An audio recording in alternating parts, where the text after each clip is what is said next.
Well, temperatures in the 70s yesterday, but today, you know what? It feels like March 30th is supposed to feel. It's chilly, it's cold, but we've got baseball right here on Yes.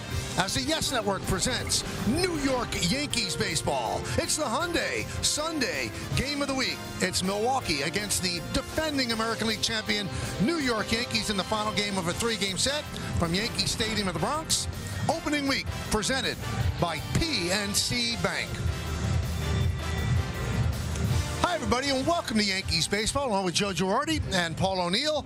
I'm Michael Kay. All Yankees yesterday. Yankees started this organization in 1903. They had never had a game where they had 9 home runs until yesterday. 9 home runs in one game. 3 of those home runs by the captain. Well, if you're going to have a home run party, Aaron Judge is definitely going to be part of it. Believe me, folks, don't take this for granted. You're watching one of the better hitters that ever played the game in the first inning, his first of the year. And then later, why not just throw in a grand slam and then throw another one up? I didn't know if he got it, but he got plenty of it. Had an opportunity to go deep later, off the wall, 8 RBIs on the day. What a day for Aaron Judge. What a day for the Yankees. Home run in the first 3 pitches of the game. First time in big league history. The 9 home runs franchise record tied for the second most in big league history. And Judge, his 3rd career 3 home run game, tied for the second most in Yankees history. The Iron Horse, Lou Gehrig, is first with 4 such games. So the Yankees have taken the first 2 of the season opening series against Milwaukee. They go for the sweep today. And on the mound for the Yankees will be Marcus Stroman. Well, when Marcus Stroman came to spring training, he wasn't sure what his role was going to be. And he said, I'm a starter. Well, we know he loves to pitch in front of the home crowd. And he's got 7 different pitches. He's got the sinker. He's got the change split. He's always been a great fielder, a Gold Glove pitcher. And he's got that cutter he will use effectively into lefties. So this is a guy that needs to step up and has been really good. He stepped up early last year, 6-2, 2.82 in the first 14 games. The last 16 starts, 4-7, 5.88. The Yankees want that first part of the season out of Marcus Stroman today. We talked about the home run derby yesterday. It started off on the first pitch. Paul Goldschmidt, leading off for the first time, hits a home run. Well, Meredith Marakovitz speaks with him when we get back right here on Yes.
For the Yankees will try to continue their winning ways against the Brewers. Final game of the 3-game series is coming your way right here on Yes in just a little bit. Hey everyone, I'm Meredith Marakovitz. Paul Goldschmidt hit his first home run as a Yankee yesterday, just one of the 9 that they managed in the game, the 20-9 win over the Brewers. Today, he remains in the leadoff spot, and earlier this spring, he spoke about what it means to him to be wearing pinstripes. Yeah, I think even just putting on the Yankees uniform is a huge honor. There's been so many great players and great teams, and to get this opportunity is great. So I think the goal is obviously to show up and play hard and prepare and try to win and just carry on this tradition. I feel like there's such high expectations with this organization, and that's really exciting. It's what I wanted. It's what the guys in the clubhouse want, whether it's first baseman, like you mentioned, or just this team and organization in general. We want to do it at the highest level and live up to the expectations that were set before us. I just caught up with hitting coach James Rowson and asked him about Paul Goldschmidt. The first thing he said, he is a complete professional hitter. Certainly a solid addition to this Yankees lineup. Plenty more to come here on the Yes Network. When we get back, Michael Kay will be joined by Joe Girardi and Paul O'Neill. First pitch coming your way after the break.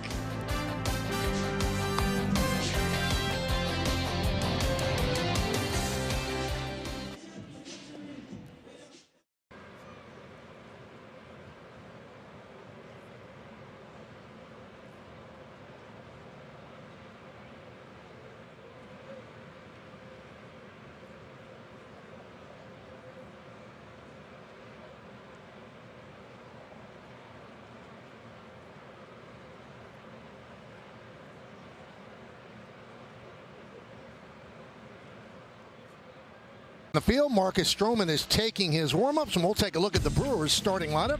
Bryce Terang at second base leads off. Jackson Churio on left. Christian Yelich the DH. Cleaning up the catcher, William Contreras. Sal Frelick in right. Jake Bauers at first. Garrett Mitchell in center field. He's going to bat seventh. Batting eighth, playing shortstop, Joey Ortiz.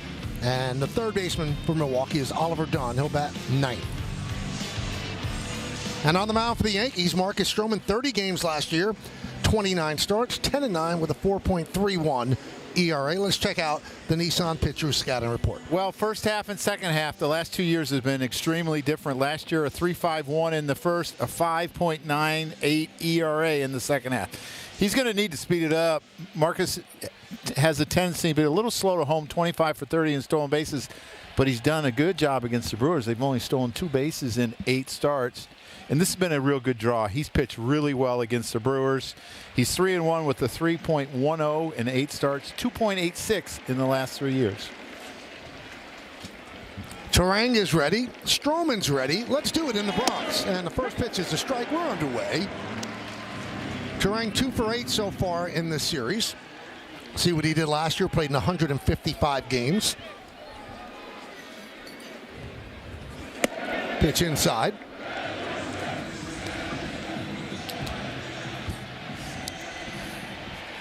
Paul, talk about some of the challenges playing days like today. You know, the biggest challenge is to not hit one off the end of the bat, your first at bat, because it can wring your hands for basically the rest of the game. But, you know, I always felt like, you know, you come from the dugout, there's heaters there, you know, you're fine as far as feeling like you can hit. It's just if you get jammed or hit one off the end of the bat, you know it.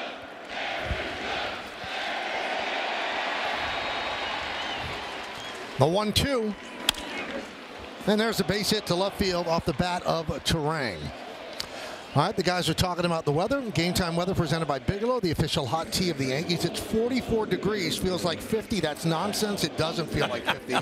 40% chance of rain, 83% humidity. The wind is blowing in from left field. You dropped the nonsense on them. Really? It feels like 44. Paul's got gloves on. I got everything I own here. Here's Jackson Churio. Yeah, here's where the challenge starts for Marcus, because Terang was 50 for 56 in stolen bases last year. Loves to run. You got a very good hitter in Jackson Churio at the plate, and you got to make sure you don't put too much focus on the base runner. Well, that's rare so far in the series. Churio had been up 11 times, swung at the first pitch 7 times. He does take that one for a strike. Do you know what I like there? The little slide step. I mean, that will shut down a running game if you can do that and not lose any of your stuff. 0-2. 2 great pitches. A cutter on the outside corner and then a sinker coming back at the same location. And obviously, Marcus Stroman would love strikeouts, but he'd love a good ground ball here, too. To someone. That's important you say that. 1-2. Let's take a look at the Yankee defense. Dominguez, Bellinger, and Judge left and right in the outfield. In the infield, Oswaldo Cabrera gets started third. Volpe's at short. Chisholm at second. Goldschmidt again at first. Wells behind the plate. Rice is the DH. And on the mound, that man, Marcus Stroman. Just got a piece. Stroman is a testament to the old saying, don't burn bridges, because it looked going into spring training that he was going to be traded. He was the 6th starter, and the first 5 starters were entrenched, and he said, I'm not a reliever, I'm a starter, and I don't think they would trade him. But then Cole went down, and Heel went down, and Schmidt has started the season on the IL.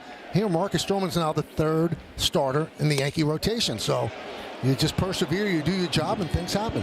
Yeah, I remember Joe Torre would always say, things have a way of working out. Just go do your job. There might be a few too many starters here right now, but things have a way of working out. And here he is starting game number 3. 2-2. Just missed. He's been picking that outside corner. Got a couple calls, but that one just off the outside corner. But by going to 3-2, you got to believe Turang will be in motion, and it probably takes the double play away unless you line into one. Runner goes. High fly ball, deep center. Going back, Bellinger. Still back on the track. He makes the play over his shoulder.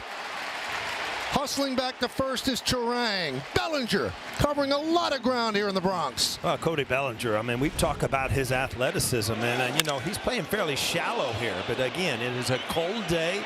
This ball's probably in the bullpen yesterday when the wind was blowing and it was carrying, but a nice solid play from Cody Bellinger. And Marcus giving him some love out in center field. He saw him do that in Chicago for him plenty of times. I think it's really important, though, for Marcus. Like, he got ahead there 0-2 and ends up being a 3-2 count. Yeah. Try to put him away a little bit quicker so they don't see everything. Bellinger lost one to right field. Toward the line is Judge. That'll make the play in fair territory for out number 2. Time for the keys to the game, brought to you by your local Kia dealers. Well, we're following history. Team record 9 home runs yesterday and 20 runs. So let's see how they can follow up with that. And moved up the ladder. We've kind of touched on the booth up here. Marcus Stroman now making Game 3 start, not even knowing if he was going to be part of this team and coming out of spring training. And clean it up. I mean, you can look at it 2 ways here. You can clean it up with the broom and sweep this series, but you definitely have to clean up the defense. 5 errors yesterday, the most in a game for the Yankees since 2018. And so far in the first, 2 pretty good defensive plays, one by Bellinger, and a Judge going to the line there. Hauls it in as well. 0-1 count on William Contreras. Aren't too many games where you make 5 errors and win by 11 runs. No. You know, offense can cover up a few things. But, you know, if you're in the manager's office, Joe, and I'm sure you did it many times, you sit there and you say, you know what, we're not going to score 20 runs every day. You know, you have to play solid baseball day in and day out to win. Home plate umpire is Ryan Blakeney. Let's take a look that he is hitter friendly. Fewer inside strikes, fewer high strikes on right-handed batters, and Ryan in his 11th big league season. Junior Valentine, the first base ump. Marvin Hudson, the crew chief at second. Trip Gibson is over at third. Michael, it's hard to write with gloves on. You know that? I got these big, thick gloves on. I can't even read my own writing. Can't even pick up the pen. No. But you know what? It's either write well or freeze. And I'll write bad. How's that? Swing and a miss. Runner goes. Throw to second. And it gets by Chisholm. But backing up is Bellinger. Stolen base for Turang. Well, Joe touched on it. 50 stolen bases from Turang last year. A good jump there. Austin Wells kind of short-top Chisholm, but it didn't look like he had a chance to get him. Yeah, Jazz tried to hang in there as long as he can and put down a quick tag, but he got that base on Marcus. 2-2 on Contreras. 3-2. Tell you what, if I'm Pat Murphy too, I'm holding my breath because Bryce Turang missed the last 4 games of spring training in the field because he hurt his shoulder. And sliding head first there. Oh, there's the payoff. Just missed the outside corner. Contreras walks. And if you look at Marcus Stroman, Joe, and he is a contact pitcher. He's not going to strike out a lot of guys. He's been ahead in 2 counts so far, and then starting to look for the strikeout instead of, you know, a good sinker, ground ball, get out of the inning. Yeah, I think a lot of times when he gets ahead, he goes for the strikeout. And it's something that Max Fried talked about, that he had to get away from that because it really drove up his pitch count. The other thing is the more a hitter sees you, the better chance they have of getting a hit. I mean, it's like the second time through the third lineup. Well, if you're seeing 7 pitches every at bat, that's a problem. And also the way baseball is played now, you build up your pitch count in the first inning, you're going to be out by the 4th. There's just a certain amount of pitches they're going to give a pitcher to throw. And there's a strike to Frelick.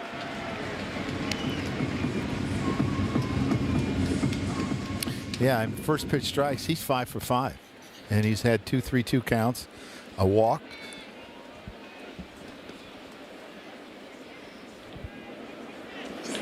Hit sharply and through for a base hit. Judge charges. Here comes Turang. Here's the throw. It'll be cut off by Goldschmidt. It's an RBI single for Frelick. Then Milwaukee has a run. Well, Frelick, another one of the guys, young players that this organization is going to build around. But a big hit right here. He goes with the cut fastball instead of the sinker. And you see that kind of just flatten out. And a cut fastball to a lefty has to end up on the hands, not out over the plate. He was able to find a hole on the right side.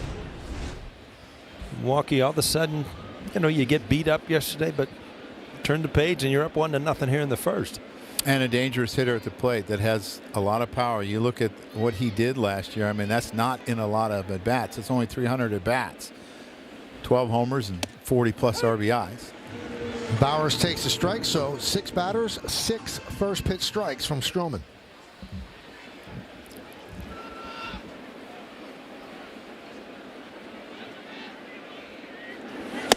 Well, one of the biggest things that Bowers did yesterday was he kept Aaron Judge out of the history books. He actually pitched the bottom of the 8th inning for Milwaukee in a blowout game, and he got Judge to line out to fairly deep left field, but he kept him in the park. He threw him a first pitch curveball. A breaking ball. Swing and a miss. Bowers down on strikes. 1 run, 2 hits, 2 men left. Milwaukee won. The Yankees coming to bat.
Cody Bellinger.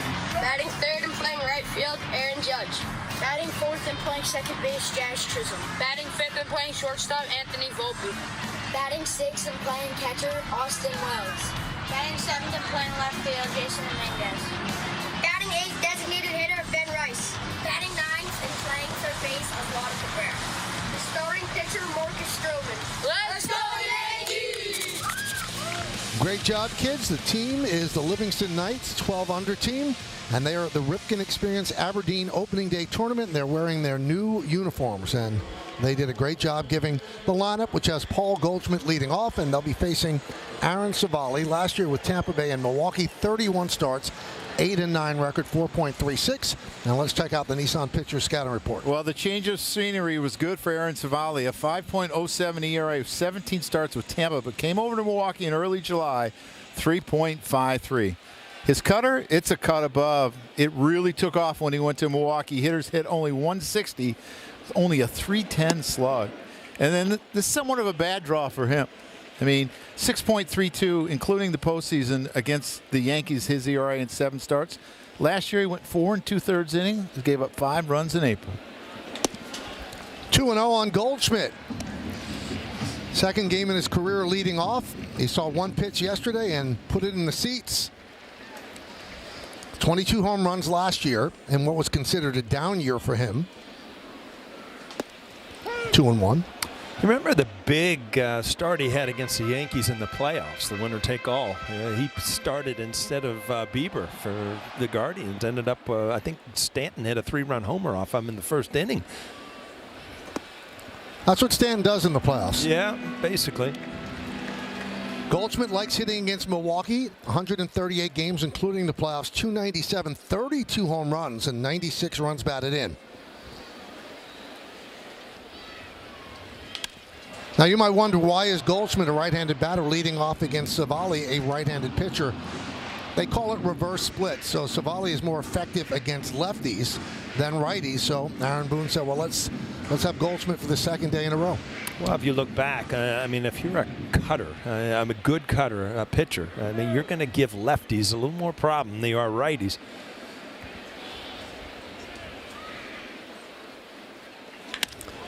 Base hit. Goldschmidt leads off with a single. I think it also helps if you're 4 for 6 now with a single, 2 doubles, and a homer. That'll get you a lot of at-bats against the starter. He tries to run this ball to the outside corner and it ends up in the middle of the plate. Goldschmidt, I think yesterday, by hitting that home run, you know, getting that monkey off his back as far as getting your first hit out of the way, looks really good at the plate now. Yeah, and I think with the slow start he had last year, you don't want it to get in your head that, here we go again. Bellinger takes upstairs. Bellinger, with his first Yankee home run yesterday, traveled 451 feet. 4 for 7 in the first 2 games against Milwaukee. You think about how much the first 2 hitters in the Yankees lineup have seen these Milwaukee pitchers, because they're both, one's with the Cubs and Goldie was with the Cardinals. So there's a lot of recognition there for these types of pitchers against them. 3-0.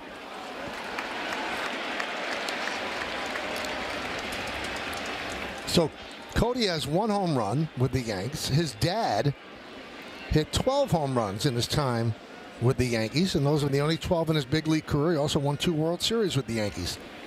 3-0. 3-1. There's that cutter that he's going to throw in, but he also likes to backdoor to lefties, and he'll throw a couple different breaking balls, a curveball that's more of a 12-6, and then he's got that sweeper that it's kind of going to get in on lefties too, try to back foot it.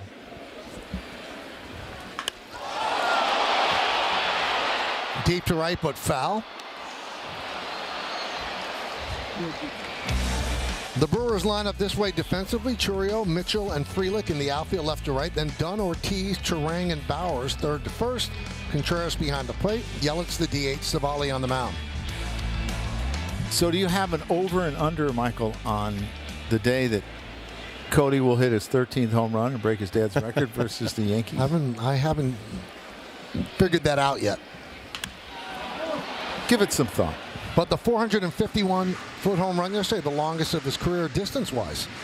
We're way behind schedule, though. You know, we were 12 pitches into the game, 4 pitches into the game yesterday with 4-0, wasn't it?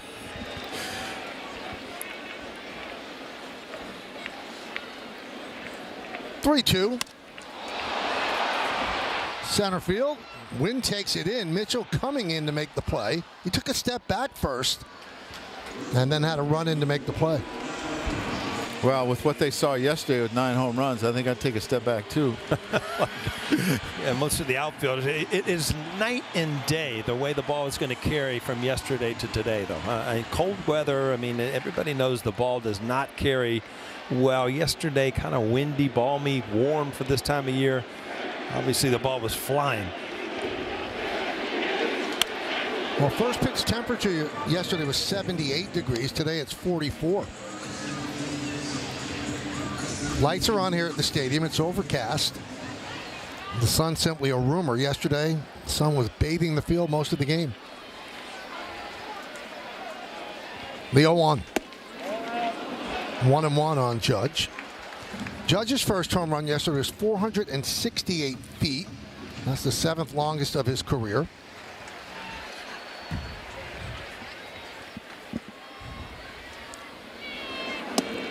And he is really taken to the Milwaukee Brewers. In 14 games in his career, he has 8 home runs and 19 ribbies, hitting .400. So 9 ribbies this season, tied for most of the 2 games in Major League history with 2 others.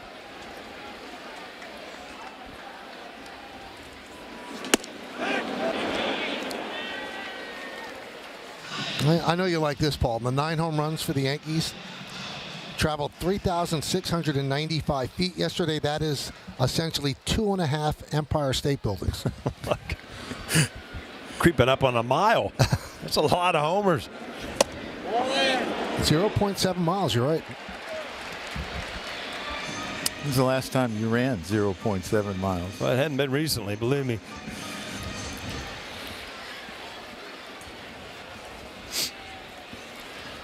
Goldschmidt can run. 3-2 count on Aaron Judge. 1 man out. Goldschmidt stays put. Driven deep to left field. He's done it again. See ya. A monster 2-run home run. Can't keep him in the park. 2-1 Yanks.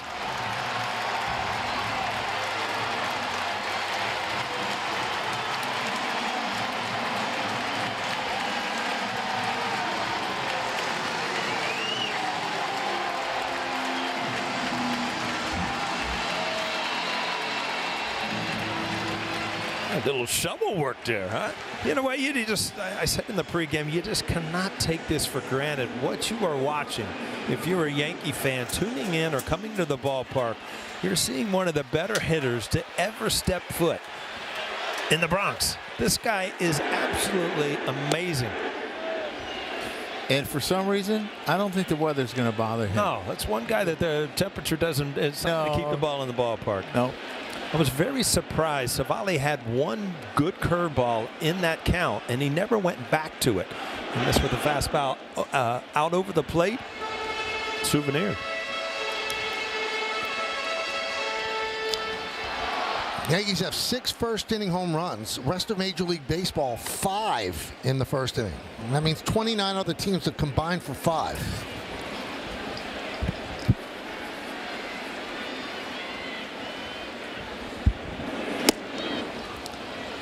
That is so big, too, for your starting pitchers. Oh. To get them a lead where they can relax, where they don't think what 1 run is going to beat them.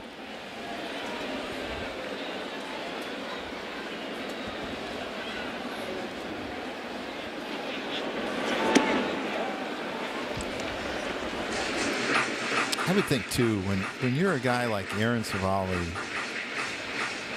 and you have 7 different pitches on a cold day, it's got to be tough to find him. So if I find a couple that are working, I'm sticking with them. Right. Marcus is going to have to deal with that too as well.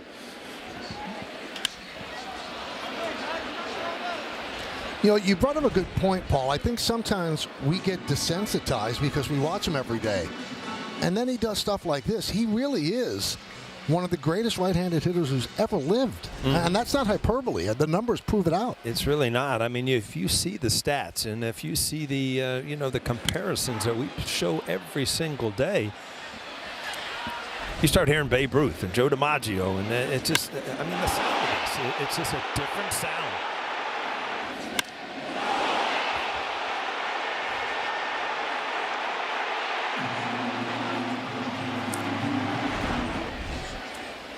You know, we talked about the bats yesterday, and we'll get into it more a little bit later on, but Aaron Judge, you know, he was offered that opportunity. He said, no, I'm good. He's staying with the same bat. I think he probably made a good decision, you know. Can't fix something that's not broken. That ball jumps pretty well off that one, huh? 3-2. Swing and a miss. 2 away. So here's Judge, 4 home runs through 3 games. That's the first Yankee to ever do that, to have 4 home runs through the first 3 games. Well, again, even, if you're putting the uniform on every day, as Dominguez right there, it's just like he's at a different level, day in and day out. You just throw a little dirt over your back and move on. Of all the great home run hitters in Yankee history, that's kind of stunning.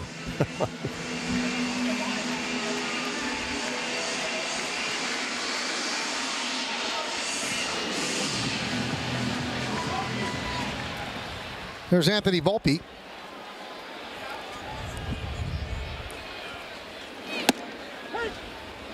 Interesting stat about Anthony Volpe. He's got 2 home runs already this year, but the increased bat speed that he's had since last year, where it was like 69.3, and this year it's been over 72, and you're seeing it. I mean, he's hitting the ball with authority. He's hit the ball out the other way. And when you have a hitter that can take the ball out the other way, from a catcher standpoint, it's a nightmare to call pitches because you don't know where to go. Yeah, Yankee Stadium, I think it's actually a bigger advantage for the right-handed hitters, being able to go the other way where you don't have to worry about pulling the baseball. Well, that's because you were a left-handed hitter that didn't necessarily pull. Yeah.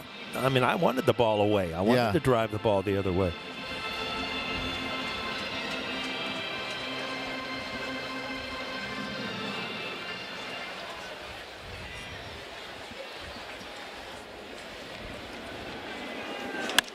Driven out to right field. Frelick back. He's on the track. He'll make the play in front of the wall for the final out. But another first inning, another Aaron Judge home run. Not a cheapie. Sends it into orbit. And when it lands, the Yankees have a 2-1 lead.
Parlay.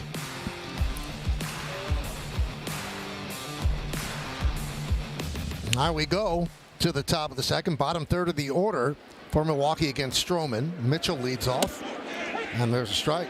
Be great to see Marcus have a quick inning here, get ahead and put him away quick. Aaron Savali threw 31 pitches yesterday, and they've had to use their bullpen a lot in the last 2 days. Getting back out there, put some more stress on him. 0-2. And only use their bullpen. They use an everyday player. Huh? Finished the game yesterday. Well, he actually didn't give up a run, did he? No. Might want to go back to him.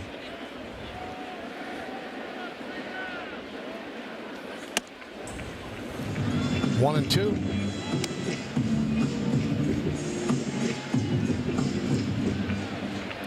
Joey Ortiz on deck.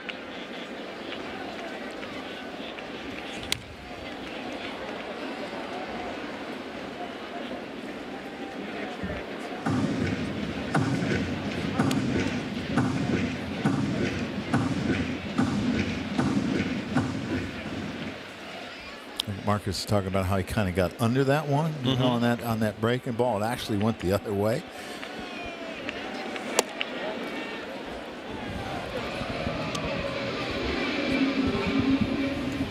Two and two on Garrett Mitchell. 2 for 6 so far in the series. And once again, he goes full after jumping ahead early.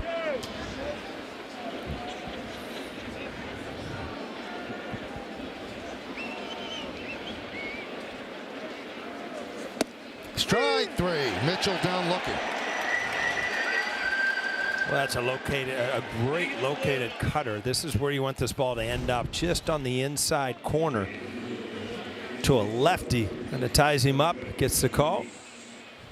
But again, a lot of pitches. You know, you're getting ahead. A lot of pitches to get to that 3-2 where you make the perfect pitch.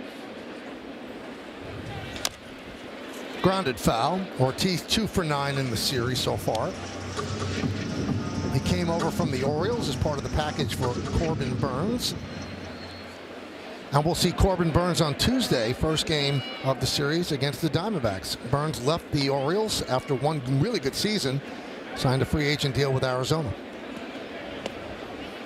Thanks, Michael. A little pre-scouting. Yeah. Huh?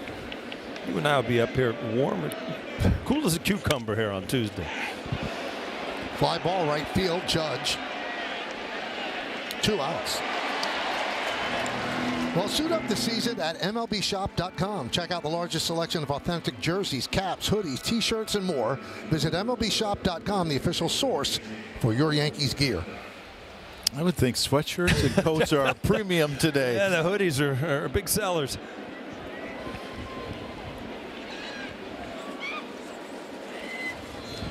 Here's Oliver Dunn. Ground ball. Gobbled up by Chisholm. And a nice, easy bounce back 1-2-3 inning for Marcus Stroman. We'll go to the bottom of the second.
Opening week presented by PNC Bank. Brilliantly boring since 1865. And by Optimum Fiber. Get Optimum, the fastest fiber internet. Don't take slow for an answer. 2-1 Yankees. Yeah, it's that sort of day. One guy's going with the blanket, the other guy's going with hot French fries. Kind of how Paul's dressed up here. Yeah, I'm looking for warmth any way I can get it at this point. There's a strike. Michael, you know it's cold when you pour a cup of coffee, and by the end of the inning, it's cold. Yep, it's iced coffee.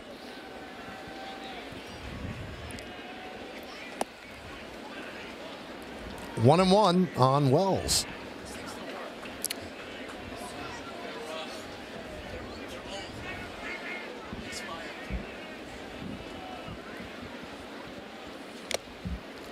Savali missed chunks of 3 straight seasons, but last year he stayed healthy at 31 starts.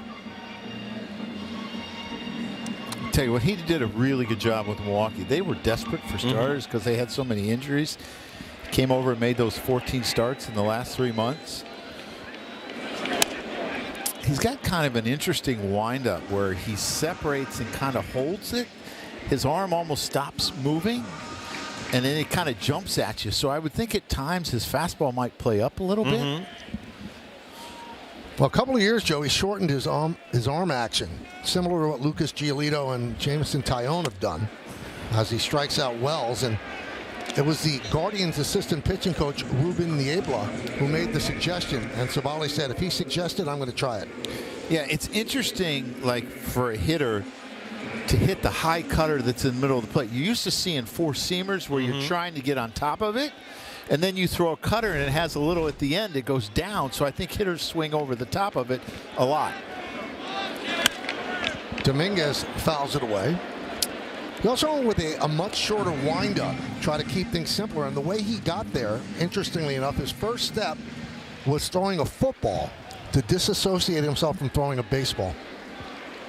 Interesting. The first person I saw do that, it was in Cincinnati. I walked out on the field and Nolan Ryan was throwing a football. And, you know, it's just a way of getting arm strength. That, boy, you can see in slow motion the torque that elbow takes. Oh, from the pronation of the hand. Yeah. Popped up off the bat of Dominguez. Dunn in foul territory, running toward the stands. He makes the play. 2 away. You know, you're talking about opening up with the Milwaukee Brewers, and you were talking about Savali, how he did so well for them coming down the stretch last year. But you know what? The Milwaukee Brewers are one of those teams that are pretty much overachievers. I mean, they've made the playoffs 6 out of the last 7 years. Before that, only 4 other times. So this organization, I know they're not in the best division in baseball, but they know how to play baseball. They build around young players, and they figure out a way because they've gotten rid of a lot of good players and still very competitive. And they've done it, for me, a lot by building a really strong bullpen year after year after year. And at one point, I remember doing a series where Milwaukee was in the playoffs. I think they were playing the Dodgers in maybe the NLCS. And Woodruff and Corbin Burns were in their bullpen. I mean, that's how strong that bullpen was. Drill to right field. See ya. Ben Rice into the second deck. 3-1 Yankees.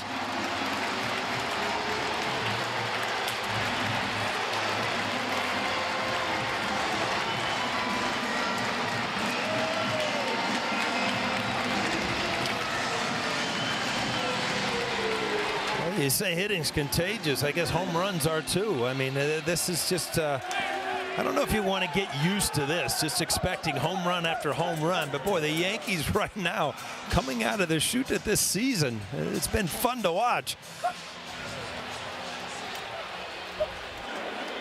Tell you what, they've gotten pretty good practice of lining up in that line for everyone to go through.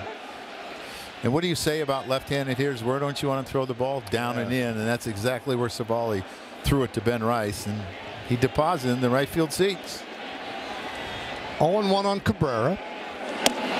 Now, if you go up and down this lineup, Joe, there's certain people that it's very important. And Ben Rice at sinker just didn't quite stay in there enough, and he was able to put the barrel on it. Back to my point, there's certain guys in the lineup that are more important to get off to good starts, and I think Ben Rice is one of those guys. A diving play by Frelick to take a base hit away from Cabrera. So a Gold Glove winner last year, and he flashes some leather right there. Looked like a hit off the bat, but Frelick had other ideas. He had no ideas about this, no chance to catch this. Somebody in the second deck, though, got a souvenir on Rice's home run.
1 out short of getting a win yesterday. He said, listen, if I had made pitches earlier, that wouldn't have been an issue.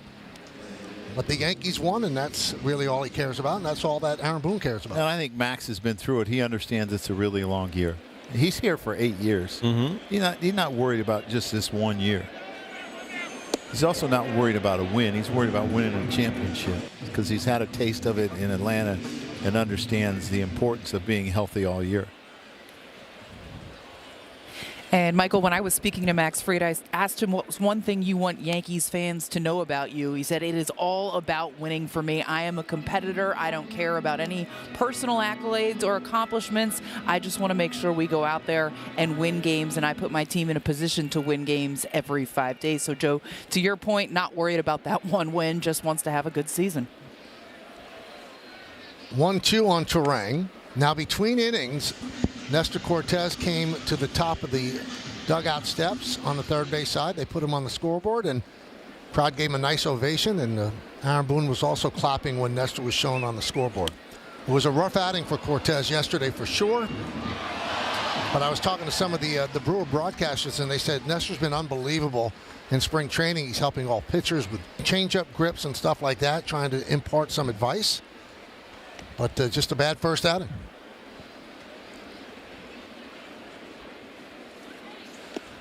3-2 on Terang. Led off the game with a single left, stole second, and then scored. There's Nestor with platinum hair. And Michael actually spoke to Nestor Cortez yesterday about that hair, and he said, well, he couldn't necessarily do stuff like that with the Yankees at the time, so he thought he would try something new as Oswaldo Cabrera gets the first out of the inning. And he also had mentioned that he's still in touch with Aaron Boone, and he was very invested in what the Yankees were doing with the backup catcher role because J.C. Escarra and him come from the same area. They knew each other growing up, played against each other growing up, so he'd text Boone periodically to say, is Escarra making the team? Is Escarra making the team? And Aaron was finally able to say, yep, he is going to be on the roster. So those two actually had a jersey exchange on opening day, which was pretty cool to see. Well, Meredith, unfortunately, Nestor really misinterpreted the rules. You can dye your hair in the old rules. You just couldn't have a mustache or long hair. That's true, and he was asked about that, and he said, I don't even think about that because I'm not there anymore. But he does have a little bit of a beard going. And, Michael, he is soon to be a father. His wife is pregnant, and within the next week, she's expected to have the baby. So, to a man, the Yankees really liked that guy. They really did. But they had an opportunity to get one of the best closers in baseball in Devin Williams, and Milwaukee needed a starter, and the Yankees had an abundance of starters at the time. Well, I think both teams, what they did is they traded from a position of strength. Here's them exchanging the uniforms yesterday. That's pretty cool, right? From the same area, faced each other probably many, many times. And, Joe, I asked about Nestor in high school. J.C. Escarra I asked, and he said he was nasty then, too. I had the pleasure of meeting him today down in the tunnel for the first time, and you could not ask for a nicer kid. Good movement up in the strike zone for strike three. And I also talked to Big G Stanton down there today, and then I talked to Wells, and when I walked away, I was like, you know what? These are nice kids, just nice people, and you don't always feel that when you have a conversation, with players. You walk away and like, oh, you're a good player, but you know what? When I walked away from in the locker room today, you got some good people down there. I'm sorry, I'm laughing. You're calling them kids, right? Yeah, well, when you're 80 like me and you, we're all kids. You know why I'm laughing, Joe? Because when I would walk away from O'Neill when he was a player, I go, that guy's not a nice guy. You didn't say the same story? Huh. Good player, but not a nice guy. But then he came up here, and he's a sweetheart. Yeah. Didn't show that side of yourself. Just stay away from me because you brought your dog to work today on your coat. And I don't want hair all over me. That's right. Butter's all over me. My golden retriever. 2-2 on Yelich. I can only imagine some of your thoughts when you went away from our interviews, huh? Oh, my goodness. It was like pulling teeth. What a nice guy that guy is. Without Novocaine. The rolling of the eyes, throwing the head back in disgust. You're a jinx. Hand on the hips. Oh. This game does weird things to you, Michael.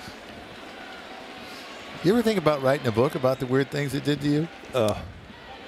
Might as well. We got a couple other books out. Michael, you might as well fire one out, too. Getting Emily to tell some stories. I'm sure she's got plenty. She's probably got more than I got because half the time I was out of my mind and didn't even remember them. 3-2 on Yelich. Flied out to right in the first. Hit sharply right at Chisholm. 7 in a row retired by Marcus Stroman. We go to the bottom of the third. Yankees up by 2.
Official hybrid vehicles of the Yankees.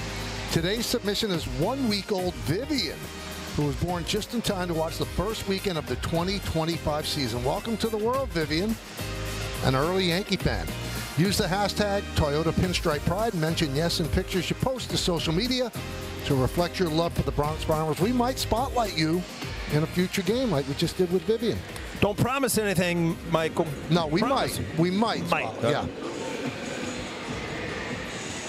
How about Vivian seeing 13 homers in 2 1/3 games? Welcome to the world. Welcome to Aaron Judge's world. We just hit homers every at bat. I don't think she'll have a question why they're called the Bronx Bombers. Goldschmidt takes a strike. He led off the first inning with a single left and came around to score on Judge's home run.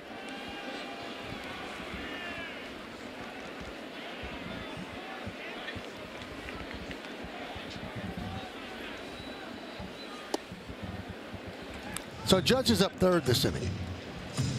This is Judge's 996th career game.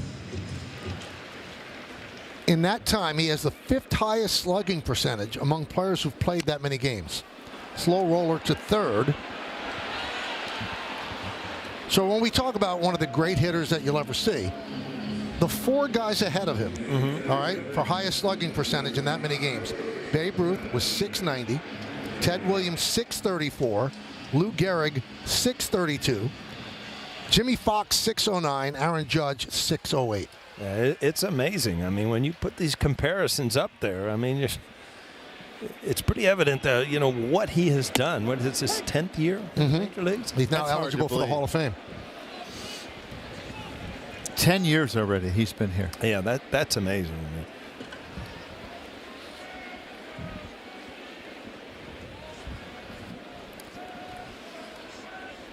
0-1 on Bellinger. You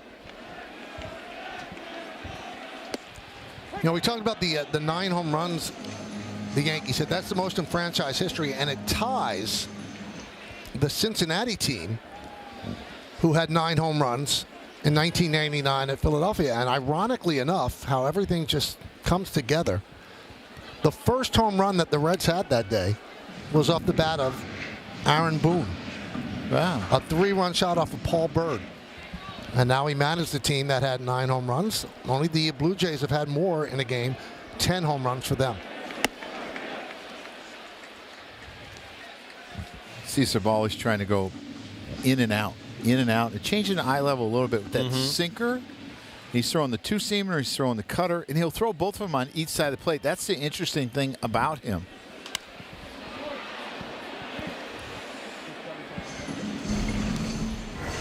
Yeah, this was a bomb. I mean, this was his first of the year, but this went up above the bullpen into the stands. Always good to get that first one out of the way. Lofted, left field, and it falls untouched. Tell you what, the poor ball person was right in the middle of that. The left fielder and the third baseman coming out of their ball right at her. Look at this. I got to get out of the way here, and she got nowhere to go. She got a left fielder running at her, about hit her. Proper protocol, though. Grab the Benjamin Moore bucket, get everything out of the way. Probably warmed her up a little bit, right? Got her heartbeat going a little bit. I tell you, as a hitter, sometimes when they throw balls inside, it feels like it's chasing you, right? Like that ball was chasing her.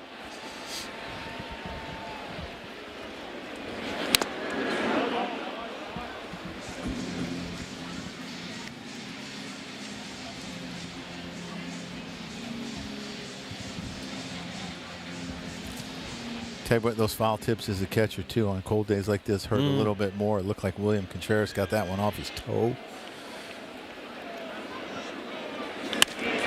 High fly ball right field. Frelick comes on. 2 outs. It is time for Coors Light, beating the pressure.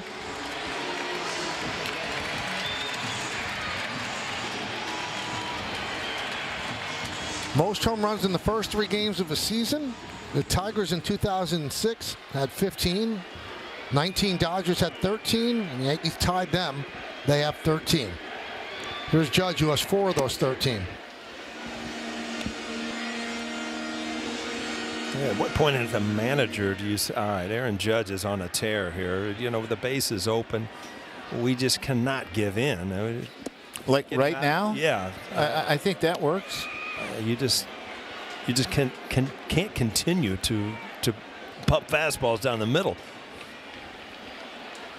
He's hit a couple cutters. The one pitch that worked on him was that slow curveball from Jake Bowers, the first baseman. You may want to walk to the mound and say, here's what you do. I mean, I think they're being really careful here.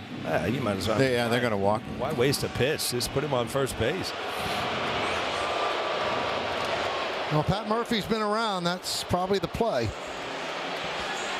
An opportunity to talk to Pat Murphy in the dugout today, and you know, you could just tell he is an old-time baseball guy, friendly guy, knows the game. Fun to see. Guys like that's been through the college ranks, now in the major leagues. He's so grateful to be here, to be the manager. He's got nicknames for everybody.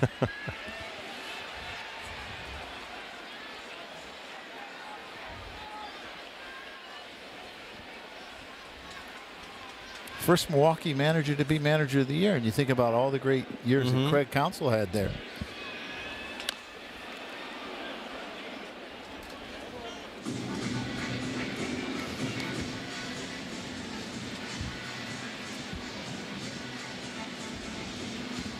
You look at what he's done in second season here, 93 and 69. They were not expected to win their division. They won by 10 games. 8 years under Craig Counsell. Craig Counsell had him as a college coach, though, at Notre Dame. Craig played for Pat, and that's where the relationship started. And when Counsell unexpectedly took the Cubs job, the thought was that Murphy would go with him to Chicago, but Milwaukee offered him the manager's job. Took Arizona State to the College World Series 4 separate times. So.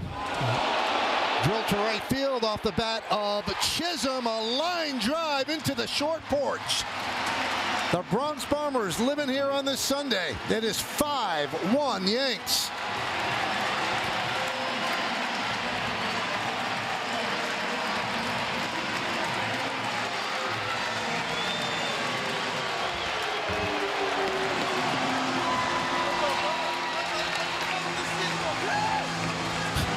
Well, Michael, you were talking about Chisholm. He has some lofty goals for this year. Well, he's getting off to a good start. His first home run yesterday. Today, a hard hit line drive that just made it out of here in Yankee Stadium. Got a lot of talent, huh? When he came here last year, I didn't realize the power, the speed. He can do a lot of things. The other thing is he can turn around anyone's fastball. It doesn't matter whether it's a left-hander or right-hander. You could throw it inside. He's going to get to it. You make a mistake with a fastball, he's going to hit it hard.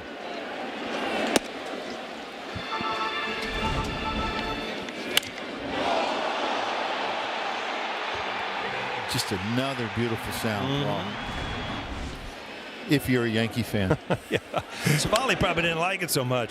I mean, his woes continue here against the Yankees. I mean, he pitched really well last year, but he really struggles against the Yankees. Last year, 4 2/3, he gave up 5 runs, a career ERA of 6.32.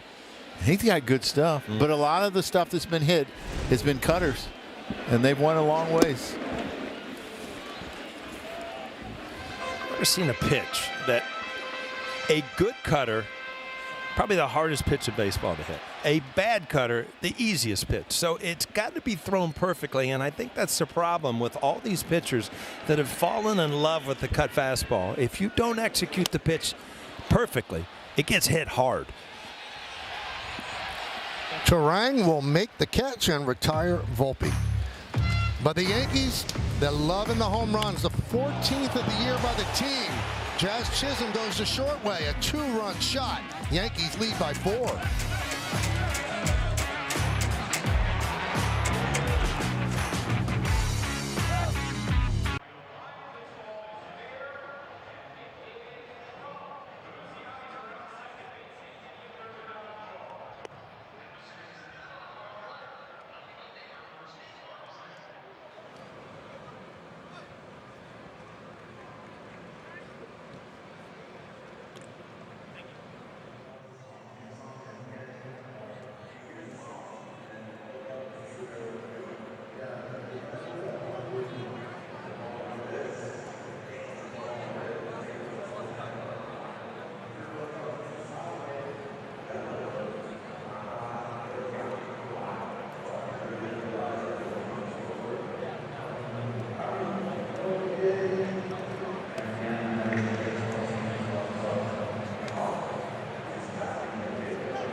Einstein, the official hospital of the New York Yankees. Clark Schmidt scheduled to pitch off the mound tomorrow, currently on the 15-day IL with right shoulder fatigue, and he could join the Yankees rotation in mid-April. And Meredith, you have more on the injury front. Well, as I told you yesterday, Michael, Ian Hamilton was scheduled to start his rehab assignment. He did pitch yesterday, spoke to him in the clubhouse today, said all went well, feels good today. He's expected to get another appearance on Wednesday with the Rail Riders. Also, I caught up with Giancarlo Stanton. He said it's not only hitting in the cage, he's hitting off the traject machine as well. He feels like that could expedite getting him back a little bit, but still no time frame on him. He is encouraged with the progress he's making, though. He's probably watching all these home runs and said, I want to be part of this party. That one's punched through the right side, a base hit for Contreras.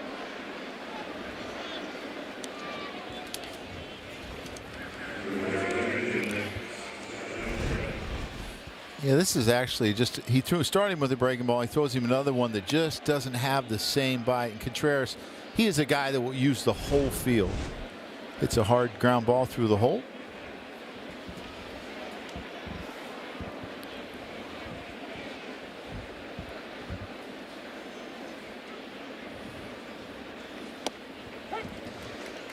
You look at the catcher's position now, Joe, and how much it is based around, receiving the ball and calling the game defensively, where, if you get a guy like Contreras, who's a good defensive catcher, but adds the offense that he does, I mean, you are really stealing something. Yeah, you really have something. And he plays so much. 120 games as a catcher, 35 as a DH, 155 games last year. Loves to play. He would go into Pat's office and say, no, I'm playing today. You remember he used to do that? Joe would take you out and you say, no, I want to play today. Didn't always work, but he gave it a shot. Well, you'd go 0 for 4, and then you'd be mad that you played. You should have known. And I would tell you, just talk to me. I'll tell you if it's a good matchup. But he loves to play, and they love having him. And I think one of the things that has helped catchers, especially catchers that are offensive catchers, is they catch from one knee now. It's not as taxing as it used to be when you were catching always up. Great point. Hey, you look what he did last year, 281, 23 home runs, and 92 RBIs. So that's a lot of production. Led all catchers in extra base hits. Now, when you caught, Joe, it was not the thing to go on one knee, but did you ever do that to give yourself a little bit of a break when no one was on base? No, I wasn't smart enough. and my game was really not offense, Michael. I was more of a defensive guy. So but you don't want to wear yourself out. Yeah, but I was more of a defensive guy, like I said, Michael. The first guy that I ever remember was Sandy Alomar. Remember, he used to have those things he wore behind his knees that kind of helped you a little bit. He was the first guy that I saw as a catcher, trying to save his body a little bit. Yeah, but he was still up. It just, your knees didn't bend as much. Like you didn't, and he has bad knees, but like Tony Pena used to stick the one knee down and the one leg way out. I think Manny Sanguillen did it too with the Pirates, but it saves their legs. And I talked to JT about it, Real Muto, and he said it's unbelievable the difference. It's almost like you're a right fielder standing out there. I'll tell you one Might be harder in right field. It looks easy to get down like that. I don't know if I can get up. It's the only problem. Just get a little older, getting up from that position's hard.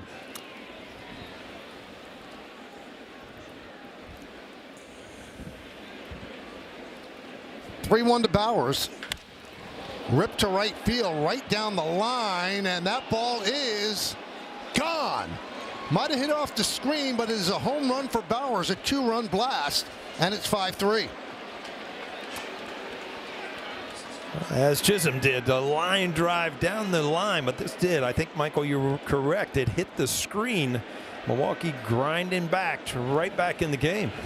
Well, you saw that yesterday. Even when they were down a lot, they kept coming back, and it's a ball that just doesn't end up where it's supposed to. And about 109 off the bat, about the same velocity as Jazz Chisholm. I think Jazz was 110. But they talked about Jake Bowers. He had a lot of big home runs for him last year. Was really productive in his at bats. Can play left and right too. Rhys Hoskins probably not in there today because of his struggles off of Marcus Stroman.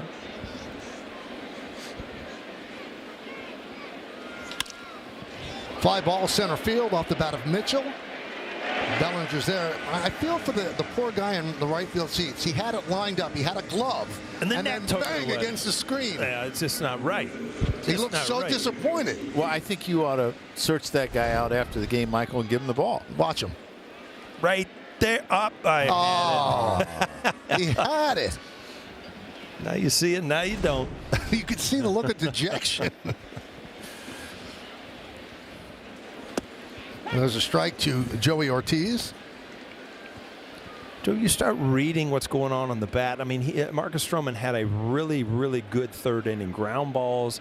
Now this inning, stuff up in the strike zone. Ball's getting elevated. So do you start to notice possibly the sinker not sinking as much? Or you got to get a read, right? Don Zimmer gave me great advice about pitchers. He said, read the swings. The swings will tell you when a pitcher's almost done because they start to foul more balls off. Yeah. They start to center balls, and that's when you have to worry about a guy's stuff.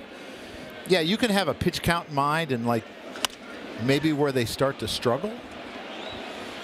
Ortiz pops it up to Goldschmidt, and that'll do it as Milwaukee gets 2 runs on the Bowers home run.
Yourself today. Shop NissanUSA.com and buy Untuckit. Find the perfect fit today at Untuckit.com or more than 80 stores worldwide.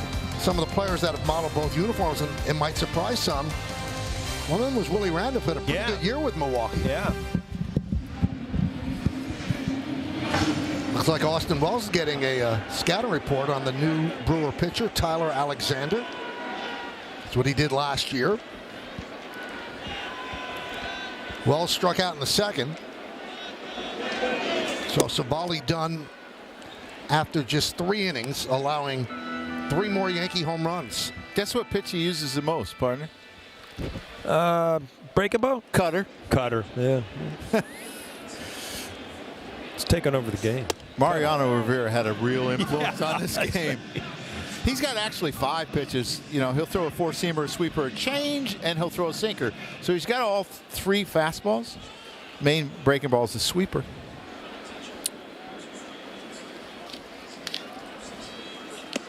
Oh. Now, after that ball tailing away, and then you get that from a left-hander, that is a purpose pitch, and it just eats you up. See the 2 seams, and it rides right up under your hands. Well, you're looking for that cutter. You think it's going to be over the middle of the plate, and you're going to hammer it, and that ball runs in on you, that sinker. You go to swing at that ball, and you just hope you don't make contact, because it's going to hurt. Don't hit it off your thumbs.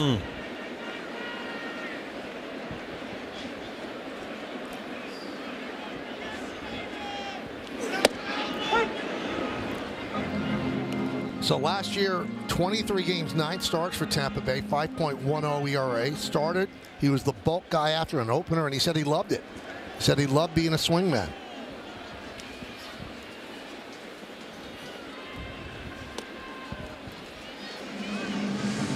Almost made some history on August 2nd of 2020 against the Reds.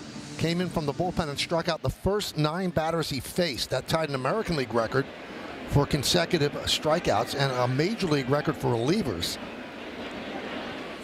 And he was 1 strike away from tying Tom Seaver's major league record of 10 straight, but on a 1-2 pitch he hit Mike Moustakas.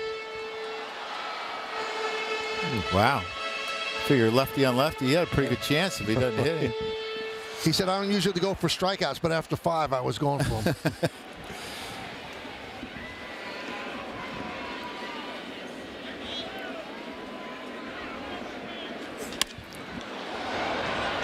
Fly ball off the bat of Wells. Churio makes the play. So his hat from that game went to the Hall of Fame. And the 9 straight strikeouts broke the record for relief pitchers, which was held by Ron Davis of the Yankees, who struck out 8 straight Angels in May of 1981. One of the father-son combos has played for the Yankees, Ron Davis and Ike Davis, Cody and Clay. It's been 4, right? And Yogi and Dale. Mm-hmm. The other one, there's one more. Leiter Jr. Yes, Mark Leiter and Mark Leiter Jr. 0-1 on Dominguez. Picked up his first hit of the game yesterday, first hit of the season yesterday, a single.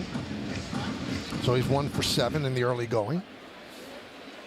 Got some walks in there, though. I mean, he's been patient. Guys see a lot of pitches. You got to believe they're going to start to hit.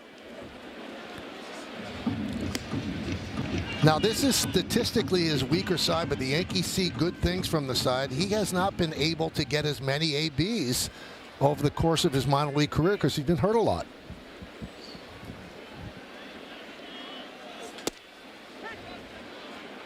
You know, Joe spoke about this yesterday in Aaron Boone's office in spring training. Jorge Posada was breaking down his swing. And Jorge was such a great switch hitter. And I was just amazed at how locked in and informed Jorge was about every single player on the team. So I think he must be a big Yes viewer. Give him a shout here and see if he's watching. Huh? See if he's okay with Dominguez, because he had talked that he was not loading Correct. On his right side. He's loading now, though.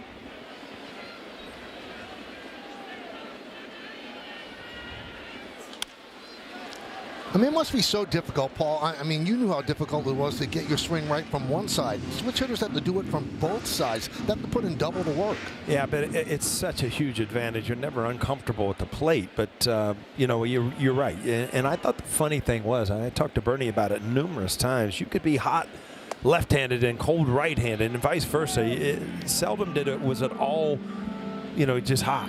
And, you know, it does take a lot of work. But, boy, what an advantage to be able to turn around and hit some nasty lefty from the right side. I think it was Jorge's dad who turned him into a switch hitter. And for Bernie, it was Buck Showalter. He said, you know, you should give this a try. Just give it a try, and if it doesn't work, you could stop. But he stayed with it and obviously benefited him. Well, the Yankees have had some really productive switch hitters. You know, I think about the people that I've managed or either played with. You know, Bernie and Jorge, and then you got Chili. That's right. You had Swish, Carlos Beltran, Milky Cabrera. Yeah. I mean, they're a great luxury in a lineup. Ben Rice with the ground ball to second. There's one. And there's two. As Alexander comes in and keeps the Yankees off the board. We'll go to the 5th.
homering again. 3 so far today. They lead 5-3 over Milwaukee. Marcus Stroman, his 5th inning of work. It'll be 9-1-2 in Milwaukee's order, starting with Oliver Dunn.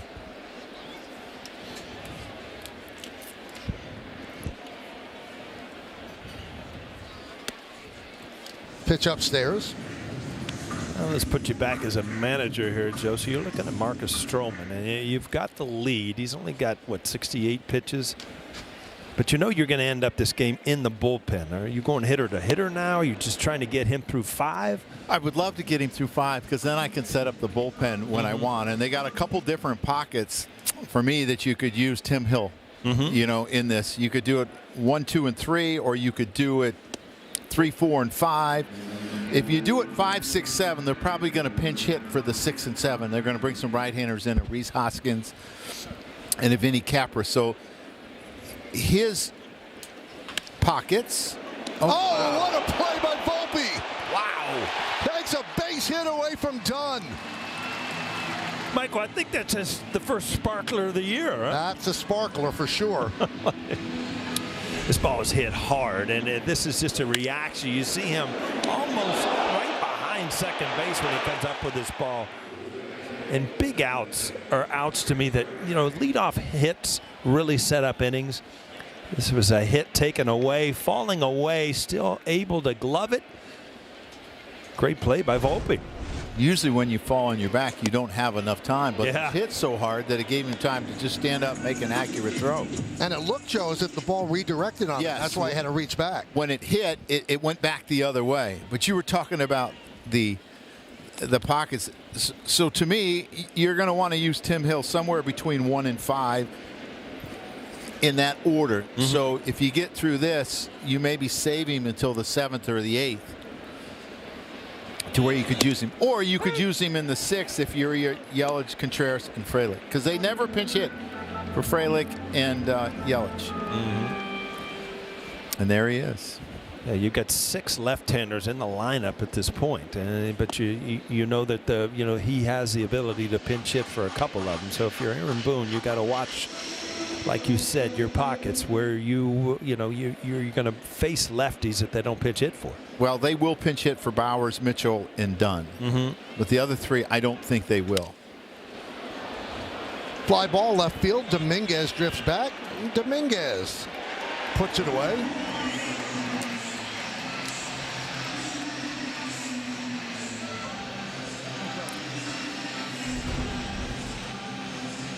Dominguez had a grin on his face because it almost didn't stay in the glove.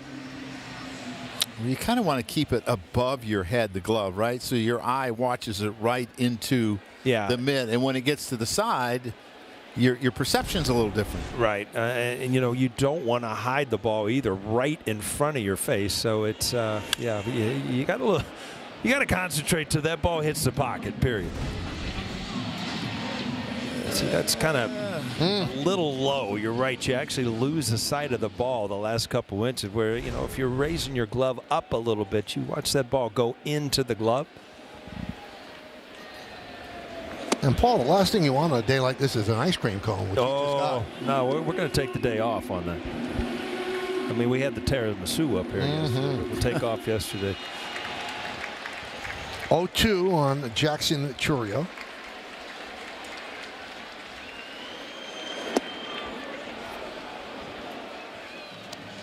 This is such a big out for me because of what Tim Hill does. And then he would get Yelich, Contreras, and Frelick. And if you want to pinch hit for Jake Bowers, then I can bring my righty in. Yep. So you're getting the advantage in the at-bats that you want. So this is a big out. You're not a big fan of the 3-batter rule. No, it makes things it's my tougher, least right? favorite rule, yes. If I was king for a day, Michael, that rule would go away. Oh, double pump there from Marcus Stroman.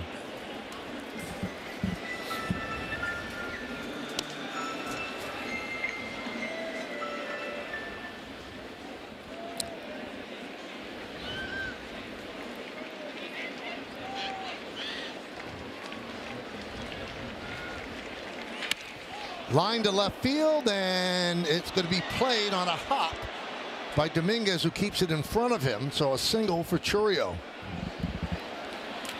And you look defensively as you see Aaron Boone going out there is going to head to the bullpen, I'm sure. And Marcus Stroman, you saw his reaction, a little frustrated that he couldn't get through the 5th inning. Very conservative there by Dominguez. You think he could have made that play, Paul? Well, you know what? 2 outs, you're not going to charge that ball and let it get by you. I mean, you're better off right there. Make your decision, block the ball, keep him at first base. And right there, he's kind of caught in between. So you just knock it down like a catcher, keep it in front of you.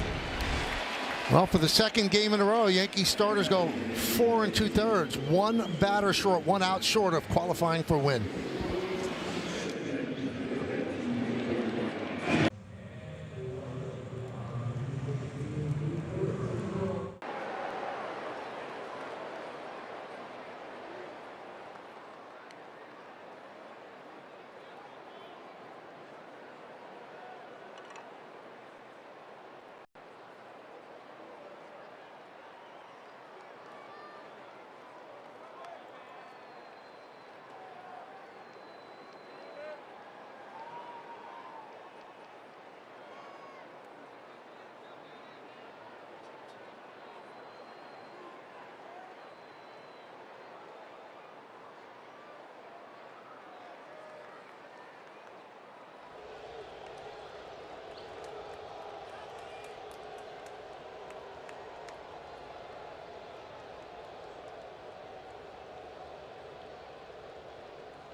Baseball on Yes is brought to you in part by Delta, the official airline of the New York Yankees. Delta, keep climbing.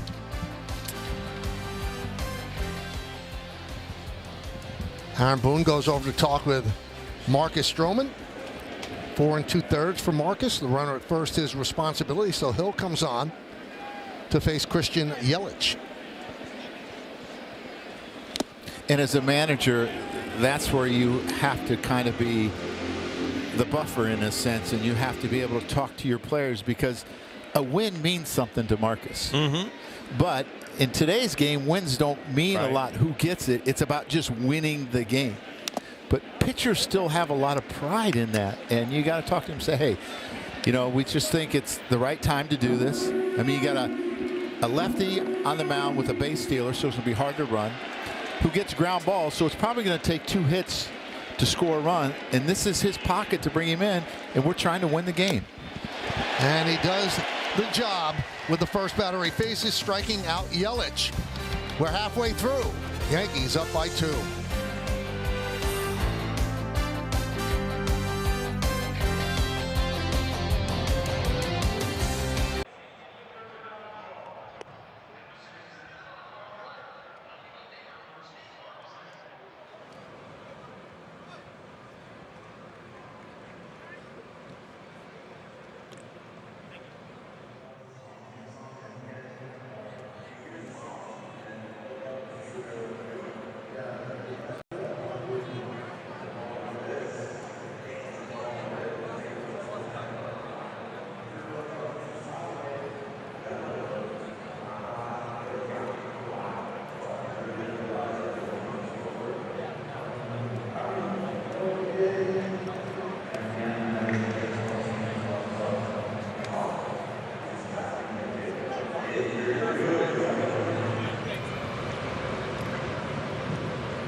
Prevagen, made for your brain. Those are the numbers. 292 average, 1,840 hits, 1,194 ribbies. So played for the Yankees for a good portion, then the Cubs, the Brooklyn Dodgers, and the New York Giants. 1926 to 1937.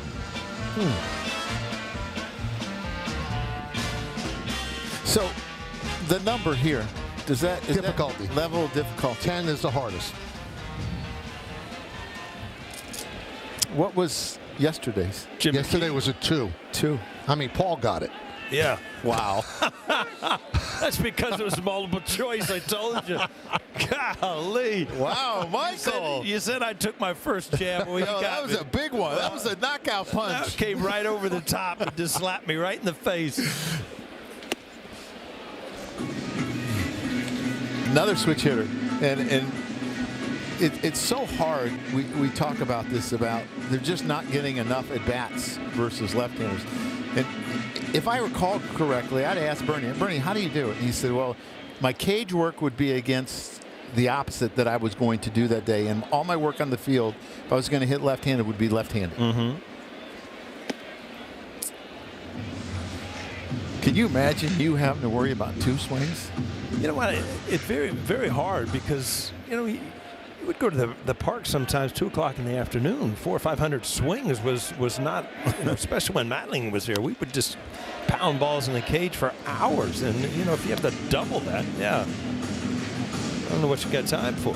A lot of people say, Paul, and you lived it with him, he took so much batting practice, Mattingly, that could have led to the back problems. Yeah, obviously, it's part of the game. Obviously, swinging over and over and over again. But, yeah, when you do a ton of cage work every single day, it wears on you before the year's over. And when the back acted up, Paul, he had to cut down considerably.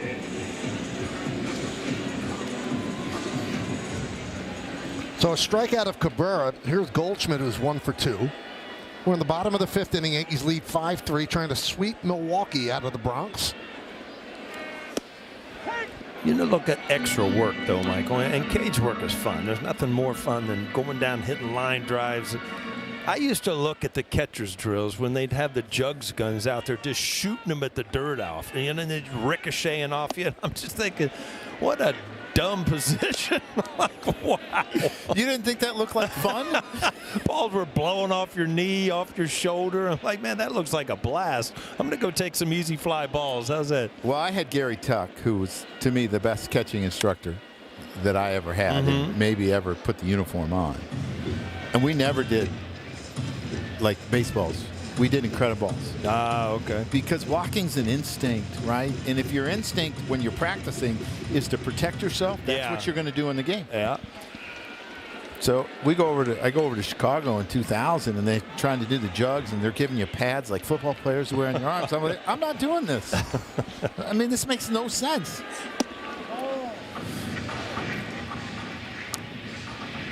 So you said you use Incrediballs. What are those? Incrediballs is just like, it's like a baseball and almost the same weight, but it's just soft.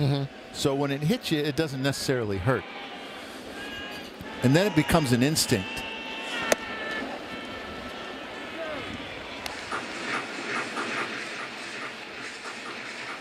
Gary Tuck had some drills. Oh, yeah. He had hitting drills, too. I was struggling one time when we were in the Metrodome. He said, I want to go out early with you. I'm going to show you something. I said, all right. I went out, and we were hitting off a tee at home plate. You know how most of the time you just hit off a tee in the cage. We were hitting off the tee at home plate and seeing where it was going on the field, if the ball was carrying and this. I loved it. You know what I remember about that day? I was there. It was the Metrodome was dark. Oh, yeah. It wasn't very, you could see, but it was still, the lights weren't on yet. Felt like we were sneaking around. Yeah. On the road, there's no reason. You get bored in the hotel room. You go to the ballpark early and get a little work in. I still don't believe it. Looking back at the Metrodome, the stairs. There was like, what, 6 or 8 platforms upstairs. It was a lot. And there was the old thing that Cal Ripken ran up those stairs in, like, I don't know, 6 steps or something. It's like physically impossible.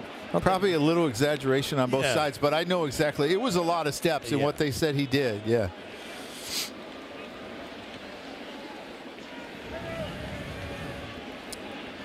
Alexander's come in and done a really good job for the first 5 outs here. He's settled down. He's used his cutter and his breaking ball effectively. He's elevated. You talk about Milwaukee, whose bullpen, 8 guys in their bullpen, a couple of rookies that threw yesterday. They probably don't want to use them, and McGill has not thrown their closer yet, but they play tomorrow. I mean, the Yankees have tomorrow off. They don't. Yeah, they go home for opening day in Milwaukee, right? Yes, against Kansas City.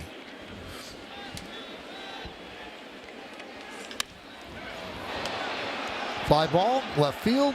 Churio makes the play to retire Bellinger. Yankees go down in order against Alexander, and we'll go to the top of the 6th inning. Yankees up 5-3.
Ooh.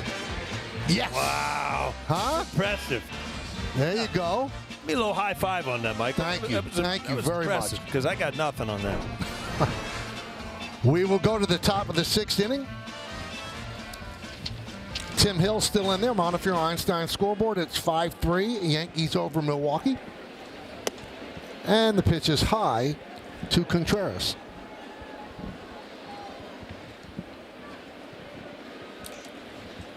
He's walked and singled and scored.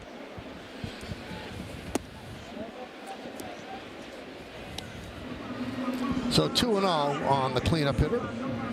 Yankees lead 5-3. 3 more home runs for the Yankees in this game after 9 yesterday. And there's a strike.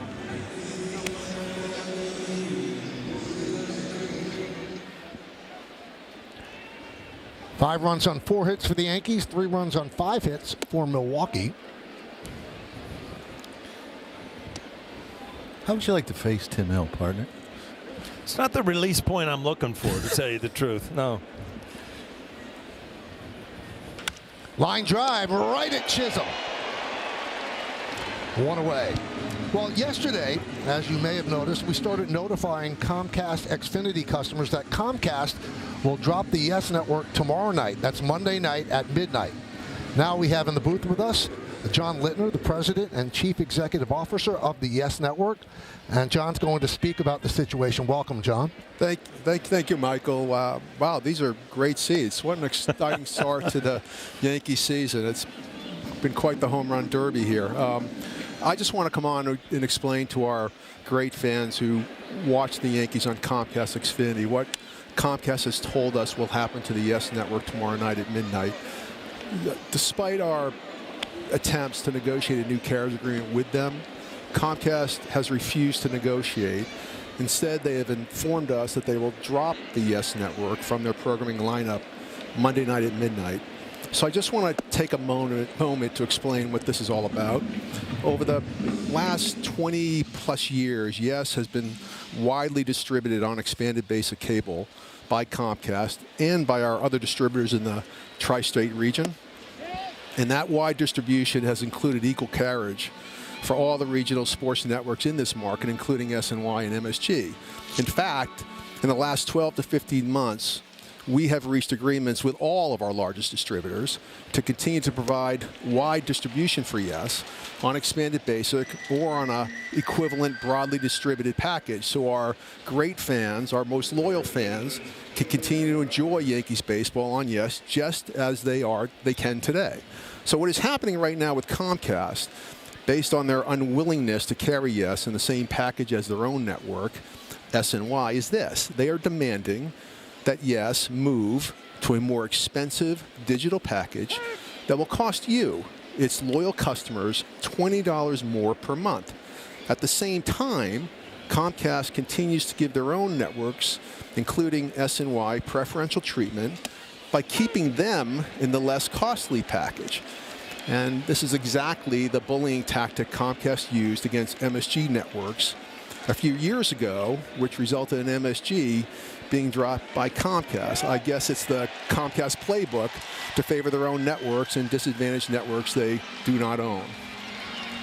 Well, what can fans do, John, before we break? Well, what I'd like to say is that they should call Comcast and demand that Comcast get to the negotiating table. They have yet to negotiate, or their elected officials, or switch to other distributors who value the Yankees and the Yes Network. It's as simple as that. We are not going to pull our signal. We have told Comcast that. And so if Comcast elects to drop the Yes Network from its programming lineup Monday night at midnight, it is precisely because Comcast elected to do so. And we gave you the number, 1-800-XFINITY, 1-800-934-6489, if you want to contact Comcast about this. Thank you, John, for giving us clarity on that. And for our Yankee fans and Yes Network viewers, we certainly hope that this can be worked out. We do as well. You deserve nothing less. Let's get back to baseball. Thank you so much, John. That's John Littner, the president and the CEO of the Yes Network. So hopefully this can be worked out for everybody that's viewing the game today. And it's such an exciting Yankee team this year, you don't want to miss a game for sure. All right, we go to the bottom of the sixth inning. Tickets for all 2025 Yankees home games are on sale at Yankees.com. This season's home schedule includes some great promotional giveaways and is highlighted by interleague games against the Giants, Cubs, and the Phillies, as well as the annual Subway Series games against the Mets. For more information and to get your 2025 Yankee tickets, visit Yankees.com today. All right, so Aaron Judge is going to lead off here in the sixth inning. Now, we mentioned Aaron in his 10th year of baseball. A lot of people on social media were saying, well, he won the Rookie of the Year in 2017, but he first appeared in a big league game in 2016. So this is his 10th year playing in the major leagues. Not 10 years of service, but certainly his 10th year of playing in the big leagues. And here he is leading off the bottom of the sixth. He has a home run today, and he's been intentionally walked. Yeah, and the reason he was allowed to play in 16 and still be Rookie of the Year in 17 is he got hurt. He hurt a rib cage muscle and missed a lot of time in 16. Came up, I believe, in July it was. And then he missed a lot of time and didn't have the at-bats to be considered. You know, he had few enough at-bats to be considered a rookie the following year. Well, this is a tough situation for Alexander because you really can't intentionally walk him at this point. He's a leadoff. You don't want to set up an inning, but you're just not going to give in. Well, the last time they walked him, they were behind 3-0, and Jazz Chisholm hit a 2-run home run. And you look, you're down 2 runs. Not that they would have got him out, but I mean that's the risk you take.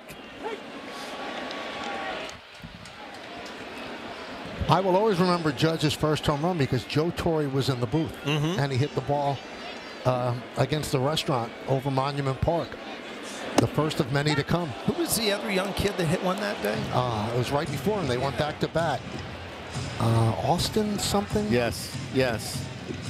First base. Tyler Austin. Yeah, Tyler Austin. And we were all so excited because you have these two kids going in, and then Aaron got hurt shortly after that.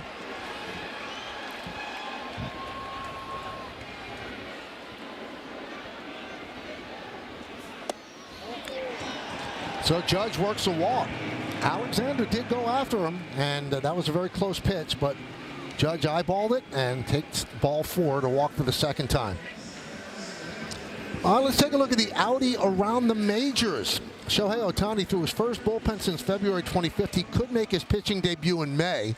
I mean, what's he doing when he's not pitching? Jose Ramirez exited yesterday's game, mild right wrist sprain. And Eugenio Suarez, 4 home runs, 7 ribbies at the start of the season. It's almost like he's a Yankee. Yeah, you would think, boy, he's having a great start until you look at Aaron Judge. He's coming into town, too, Michael? Yep. Diamondbacks Tuesday, Wednesday, and Thursday.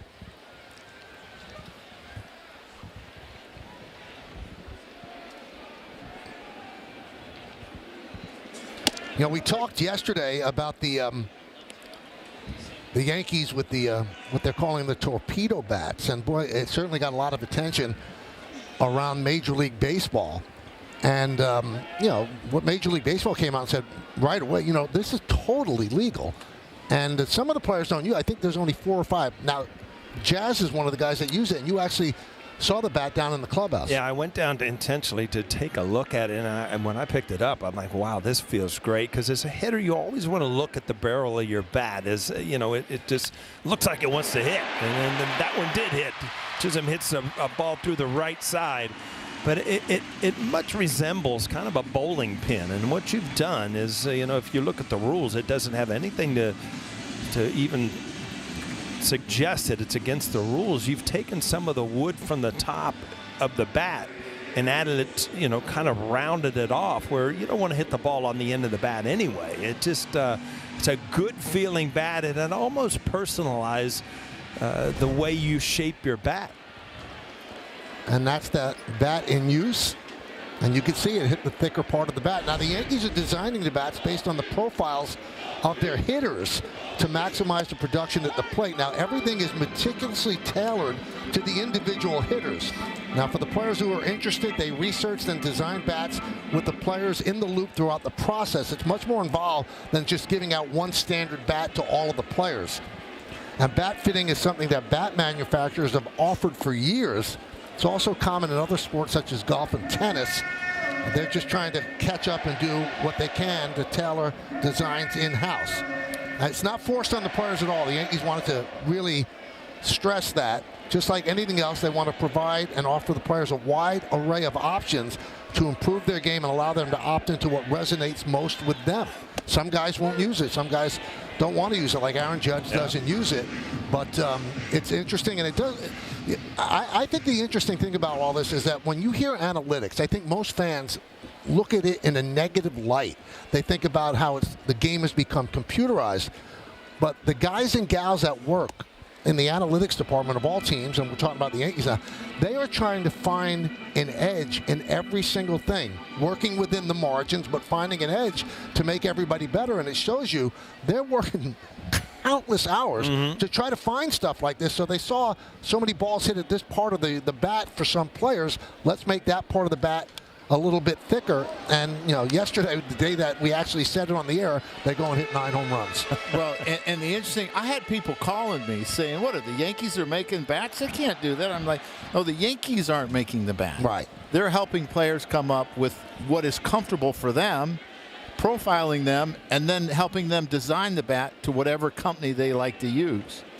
And it's Volpe with a high fly ball to center. Mitchell will make the catch. Tagging is Judge, and he will go to third. Moving to second is Chisholm. Now let's take a look at the Yankee home runs the last 2 days on StatCast 3D by Google Cloud. So a nice rainbow effect there. 12 of them. The total distance, 4,834 feet. Not too bad.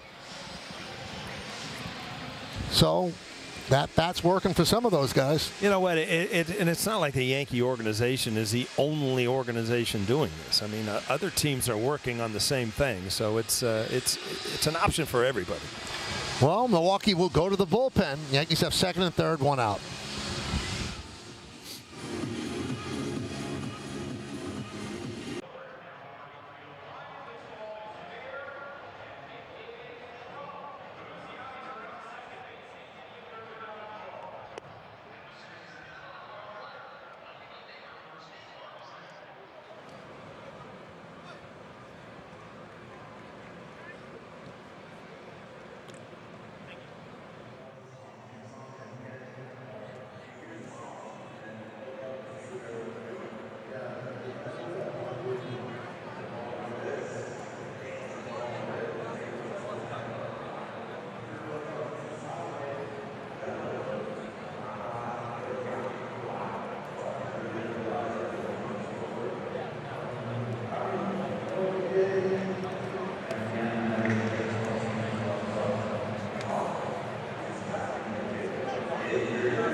Slow moments, and Paul, these home runs just look more dramatic in slow-mo. Well, you know what? If you watch an Aaron Judge, they're dramatic to start with because they go far. But then Ben Rice, this was a really good swing by him, getting to a ball inside. Jazz Chisholm, nice balanced swing, line drive, just makes it into the seats. But the Bombers have been bombing early here in this season. Well, they bring in Jared Koenig, the left-hander out of the bullpen. Then Milwaukee will bring its infield in. You see the numbers on Koenig last season. Wells against the lefty. And there's a strike. Well, you might wonder, why would you bring in another lefty? You know, and Jared Koenig is more of a strikeout pitcher, with striking out 63 and 62 innings, where Alexander was only 90 and 107. And the average is lower for left-handers. So that's why you do this move. And that one gets past Contreras. Here comes Judge. He'll score. 6-3 Yankees as Chisholm moves to third.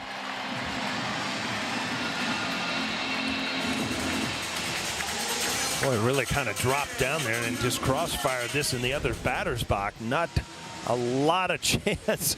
Got a glove going the wrong way, and then nothing you could do, huh, Joe? Yeah, Roger Clemens just called that a windshield wiper when your hand went like that instead of getting around it, and it ends up back at the screen. And it's just a tough pitch, and a lot of times when it's cold, pitchers just don't have the same feeling and command. Nice play there by Bowers, but that's going to score a run as Chisholm scores on the ground out, and the Yankees now lead 7-3. Well, the Yankees took a chance with Chisholm's speed to go on contact. This ball hit hard. Good solid at bat. Another run played by the Yankees. Well, this is just great base running all around. The whole inning, Aaron Judge first tagging up from second. He kind of went halfway on the ball that Volpe hit, and then Jazz moved up behind him, and then the good read there by Jazz. You're always taught we're going to go on contact usually with one out, or you see the big lead. If he has to leave his feet, you're going, and he was going on contact, read it very well, and scored. That's just really good base running. Something I think the Yankees' overall base running will be much better this year. 1-1 on Dominguez. 0 for 1 with a walk today. Never liked playing contact with nobody out, but with one out, I liked playing, especially if the base runner had speed, and with the lefty, he could get a much bigger lead, and you can really take a chance. Yeah, a lot of things happen on contact. A lot of things have to happen well for defense. It's got to be right at him. It's got to be a good throw. You got to be in balance. So the Yankees just stole a couple runs in that inning.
Gotham Sports app, your new home for streaming live Yankees, Nets, and more, free with an eligible TV provider subscription.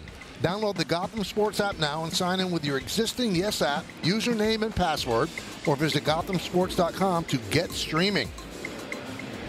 So Bellinger moves over to left field, and Grisham takes over in center. Mark Leiter Jr. will come on to pitch the seventh. Well, it's apparent the last few days late in the game, you've seen the defensive, Aaron Boone is not going to give Dominguez an opportunity to do something late in the game that's going to leave a mark on the game.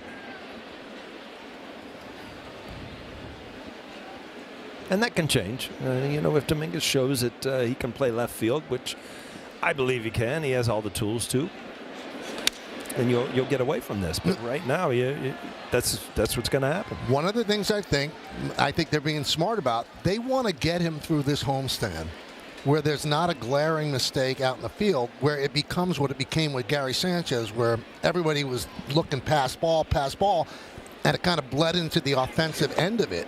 But if you get him through it with an uneventful 6 games in left field, then he's probably okay. Michael, I always think we talk about doing that with players offensively. You start them at the bottom of the order, you move them up slow.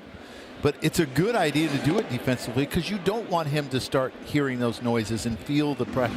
Let him relax. And so far, he's looked pretty good out there. So I like the way they're handling this. Some people will think, well, if you start pulling him now, he's going to lose confidence. No, we're going to let him earn his confidence, play a position he hasn't played a ton of, and then we'll leave him out there. I think you lose confidence much more if you make a glaring error late in the game, especially early in the year.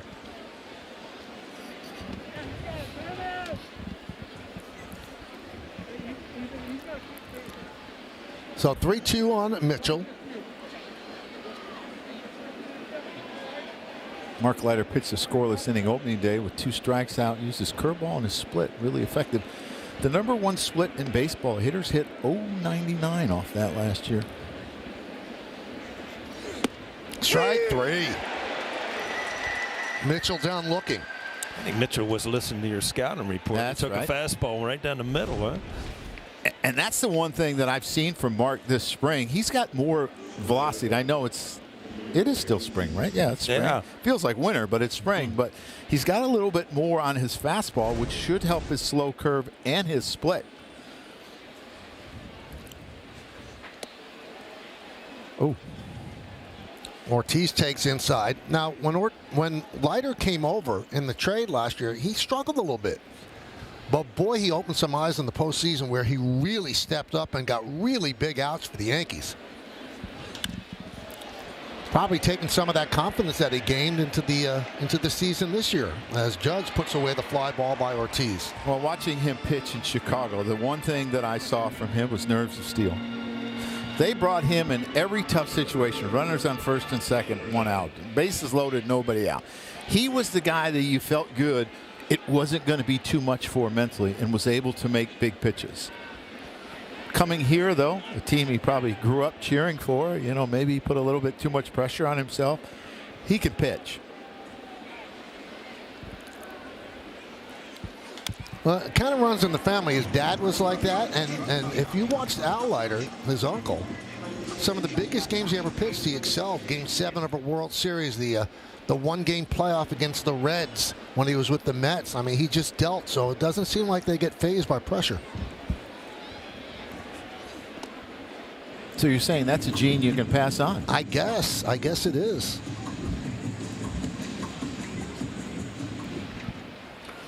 Actually changed his number this year, Michael. Wear the same number as his father, number 56. Yep. As a Yankee, that was his father's number.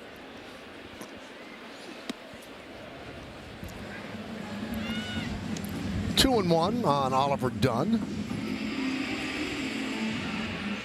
And his cousin Jack won his first major league game for the Texas Rangers the other night against Boston. Pitched very, very well and pitched great in spring training.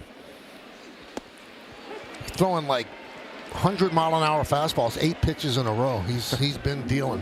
Is that good? That's pretty good. Just average these days, partner. Yeah, everyone's got 100.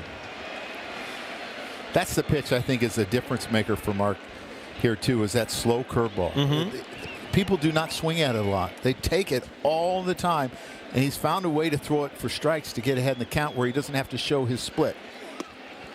I don't know why that pitch is really kind of fallen from grace in the game. Fried has a good one when he's on. You know, the slow curve early in the count, hitters aren't looking for it. They will take it. You don't even have to throw a great one. Now, using it for a strikeout pitch, it better be a little bit better. Swing and a miss, a strong inning for Mark Leiter Jr. 3 in a row, 2 strikeouts.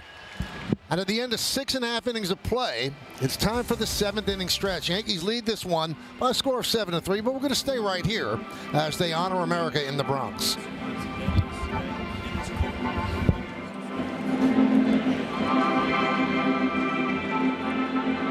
Ladies and gentlemen, will you please rise and remove your caps and direct your attention to the area behind home plate as the New York Yankees welcome an honored military guest. United States Army Private, 90-year-old Angelo Rossi from Somerset, New Jersey, who served in the Korean War. The Yankees say thank you for your sacrifice and service to our nation.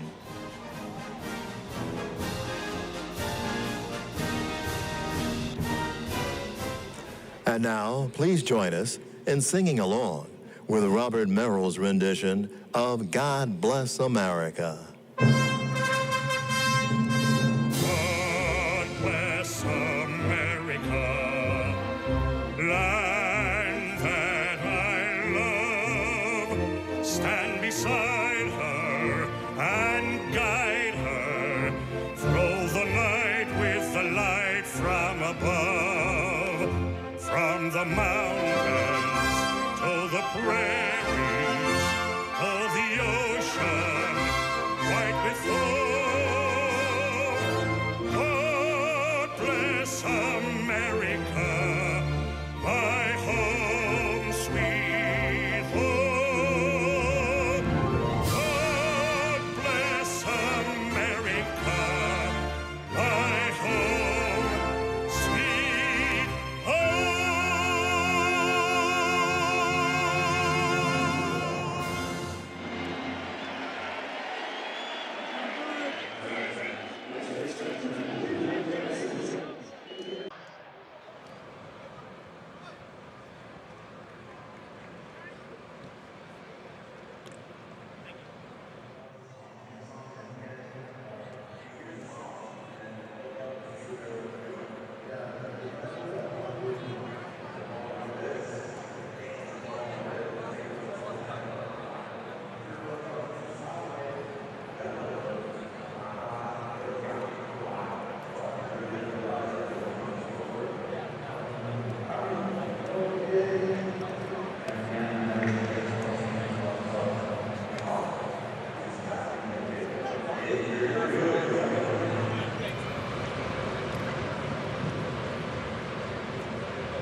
You guys, 7-5-0 for the Yanks, 3-5-0 for Milwaukee. Savali lasted 3. Jake Bauers with a 2-run home run off the right field screen. Marcus Stroman, 2 outs into the 5th. And Aaron Judge, well, it's another day. It's another home run. He scored 3 runs, and he's walked twice today as well. New pitcher for the Brewers, Joel Payamps. This will be his second game of the series. 68 games last year. You see the numbers, the strikeout per inning. And we'll start it off with Ben Rice. 8-9-1 in the Yankee order. Swing and a miss. Had a 1.03 ERA his last 30 appearances.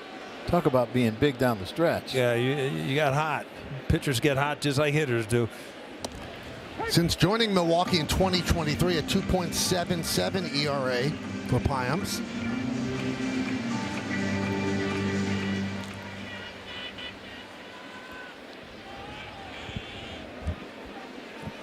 He's been really good since coming over from Oakland in a 9-player, 3-team trade that also brought William Contreras to the Brewers. That's a pretty good trade from Milwaukee.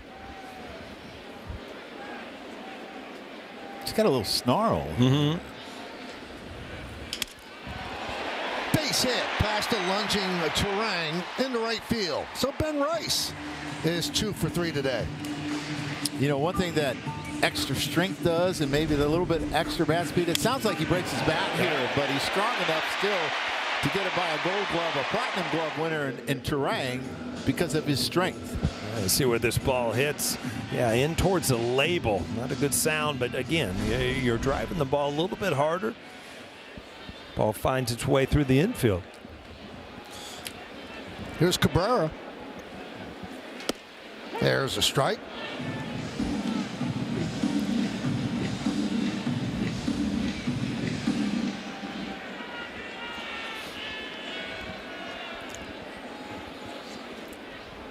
Cabrera lined out to right and struck out.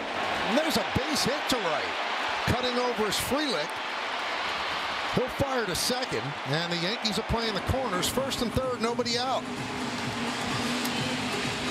Well, you can't do it better. After a sinker in, now a cutter in, Cabrera gets to it. Just a tremendous at bat right here to be able to drive this ball to right field.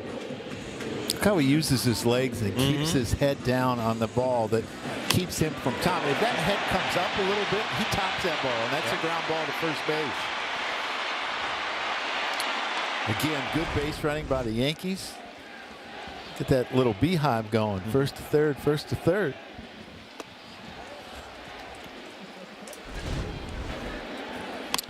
I mean, this is Ben Rice, and he's not the fastest catcher in the league. I'll put it that way. Yeah, I think these things are brought up in spring training. Hey, this year, when the ball's hit and you're on first base, you're going to initially think first or third every single time until you figure out that you 100% I can't make it. And you got to understand, number one, the arm in right field or anywhere in the outfield. You got to understand where they're playing. He knew he had to go to his left. So initially, when he knows he has to go to his left, he's going to third base. If it was hit right at him, he probably doesn't go. But you got to know all of those things as a base runner. Where they're playing, how deep they are, what's their arm, are they accurate? Because there'll be guys with good arms but are slow getting rid of it, and you can take advantage of them. 1-2. That one is looped into right center. It dumps in for a base hit. Scoring is Rice. Cabrera will go to third. It's an RBI single for Goldschmidt. Yankees 8, Milwaukee 3. Wow, this looked like an intentional at bat to go the other way. He waited and waited and got a ball inside and just fought it off. But a great at bat just to get another run home. Breaking ball. Watch how late he waits and just pushes it the other way. But it's a great way to drive in a run. Pulls his hands in.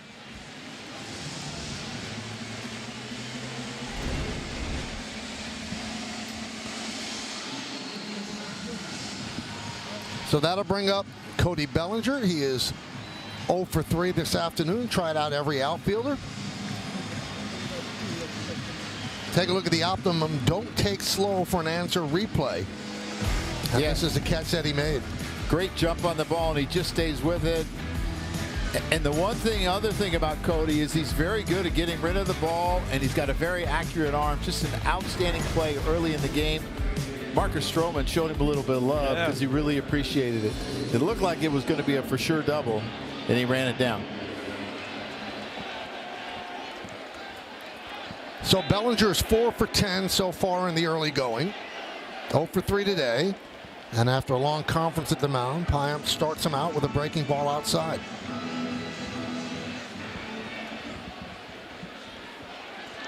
Cabrera at third, Goldschmidt's at first. 1-1.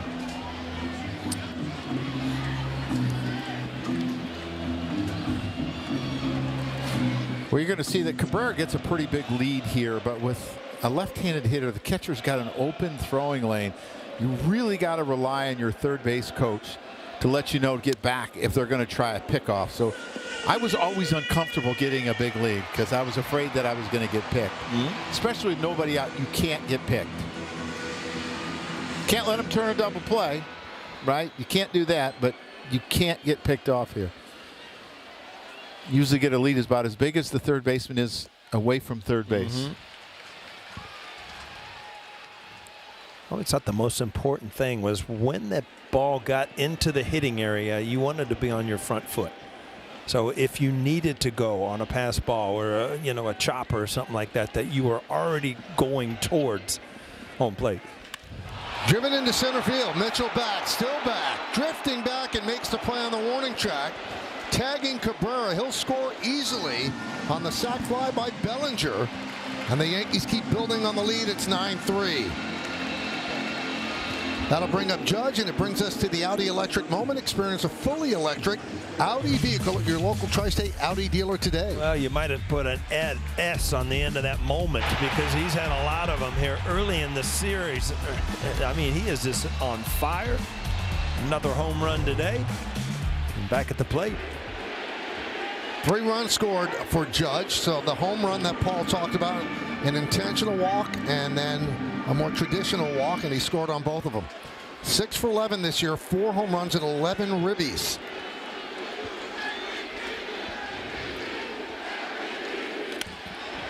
Oh, 2. I don't know if I've ever heard an MVP chant in the third game of the year. That's the funny thing you said. I was thinking the same thing. I said, well, we do have a ways to go, but he's off to a pretty good start. Oh, yeah.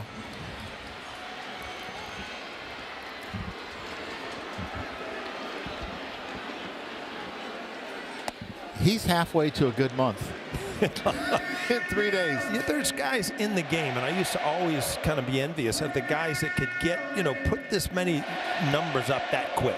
I mean, and then there were guys that, you have to grind day in and day out. By the end of the month, you put up some numbers, but some guys have the ability, they can just put up a week's worth of numbers, and it looks like a month. So I say, like, he's got, half a month. If he does 8 and 22 every month, he's at 48 and 132.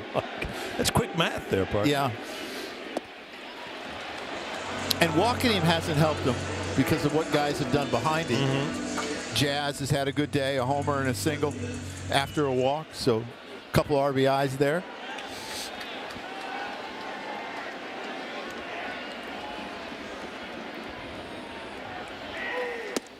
And he walks again for the 3rd time. That moves Goldschmidt to second.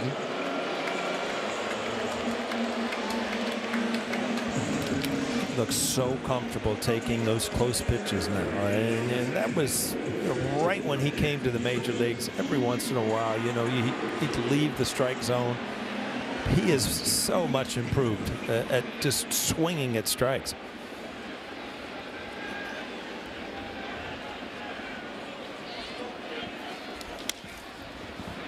There are many players in the world that can hit behind Judge that would make you say, okay, I'm going to pitch to Judge rather than that guy. I mean, you look at Ohtani, might make people think. Maybe Soto might make people think. So since those 2 guys aren't on the Yankees, what you have to do is make the team pay for walking Judge. But nobody's going to go, I'd rather pitch to Judge than Jazz Chisholm or Cody Bellinger. It's just not the way it works. Right, and that's why I kind of love the way the team's set up now. I mean, 1 through 9, it looks like you're getting production. And you know what? There's going to be opportunities, and Aaron Judge has had them, and he's done a lot with them where, you can't pitch around him. But when you do, there's other sources of offense going on in the Yankee lineup right now. We always talk about the guys behind Aaron Judge. To me, the more important guys are the guys in front that they can't pitch around him. Yeah. Because I don't care. You have a runner on first. It's hard to intentionally walk a hitter. Sure.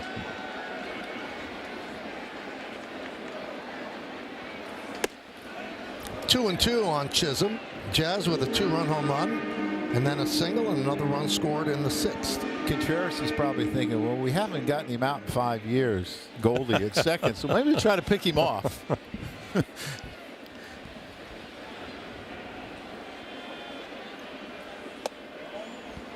3-2.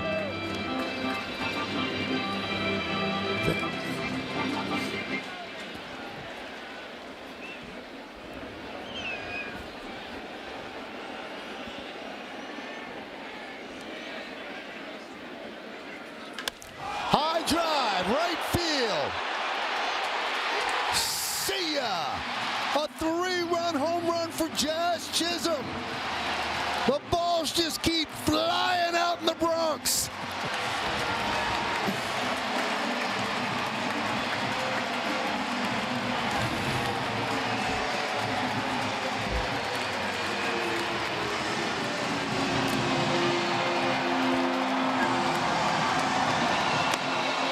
Well, you can only hope that this Yankee offense is showing what they're going to do this year. I mean, they just continue to put people on to hit home runs. And the question on this is, was it going to stay fair? You saw the body language at the plate. And Chisholm having fun here in the Bronx. Well, he hit 11 home runs in only 46 games last year. I mean, I think if he gets 81 games here, he's going to hit a lot of home runs. And he's going to get a lot of opportunities because he plays against left-handers and right-handers, and he keeps this ball fair. Look at that, Statue of Liberty. You can try to steer it with your body, get a different angle to keep it inside that pole. You know, there was a great story in The Athletic by Chris Kirchner about Jazz Chisholm's time in Miami, where he was not really treated well and really was abused by some of his teammates because of his free spirit nature. And one of the things that just freed Jazz up when he came to the Yankees, Aaron Boone pretty much said, "You be you. We're all right with what you are. If you know, the flair, the swag, whatever, the swagger." And I think he's benefited from it, Joe. He seems like he loves it here. Definitely. Joe Torre talked about that all the time. You allow players to be themselves as long as it's not detrimental to the team. And Jazz is not detrimental to the team. He brings a ton of energy. He's going to make you laugh. He's going to be productive offensively, defensively, on the bases. And you're going to love him as a teammate. Now, if you're on the other team, sometimes you're not going to love him. Yep. But if he's on your team, you're going to absolutely love his energy. And in that story, Jazz is a sneakerhead, and he designs his own sneakers, and he has like designs on them. And there were teammates that were cutting up his sneakers, and he's a big Oreo cookie fan. They poured milk in his sneakers, and it got so bad that Don Mattingly, the manager, had to call the team meeting and said, "This has to stop. Yeah. This just has to stop." I mean, just because someone's not like you doesn't mean that you don't allow them to be themselves.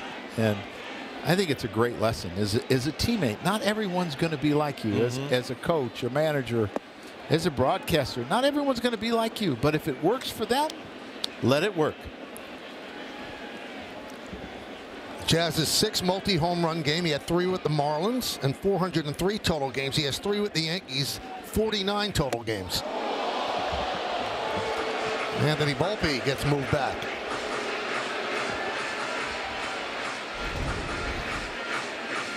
The ball riding up and in.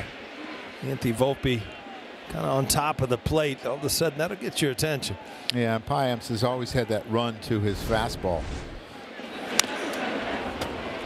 See it there. It's just the other one was up, and it always looks a lot closer when it's up. It is closer to your eyes, number one, but it always looks like it's a lot more in than it is usually. Well, you pick it up as a hitter. You know what? You see the spin and you see the tail coming to you. It's not like you're going to sit and wait around. You're going to get out of the way. And a check swing as Volpe works a walk. So you saw that. Did they just call him out? Oh, the first base ump called him out, Junior Valentine. Volpe was about a third of the way to first base. Thought it was ball 4, but they said he went around on that check swing. Well, I don't know about that. I wouldn't be real happy about that one. Wow. That's shocking. Oh, that irritates me just looking at the umpire ring you up. Huh? Well, that's going to do it for Piums. And we'll get a first look at Trevor McGill, their closer. First time he'll pitch this season for Milwaukee.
Brought to you in part by the Hyundai Getaway Sales Event.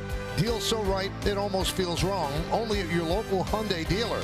And by Mohegan Sun, something's always happening at Mohegan.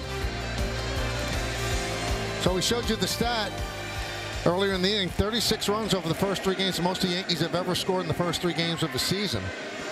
And now they still want more. It's still the bottom of the 7th. Trevor McGill comes on. 21 of 24 in saves last year when Devin Williams was out injured. And that's when they knew they had a closer and they could deal Devin Williams in the last year of his contract. Well, he will touch 100. And he's also got a knuckle curveball and a slider to go with it. And the slider has really good depth, but he's got really good arm speed. And hey, when you throw 100, your arm's pretty quick, huh? You can see in his windup, he kind of leans back and he is just going to let it go. Watch his upper body go towards the Yankee dugout when he's at the top, and then he's just coming over the top as hard as he can. I tell you what, it would have been tough in Little League facing him and his brother Tyler over at the Mets. He was hitting 100 a couple of years ago.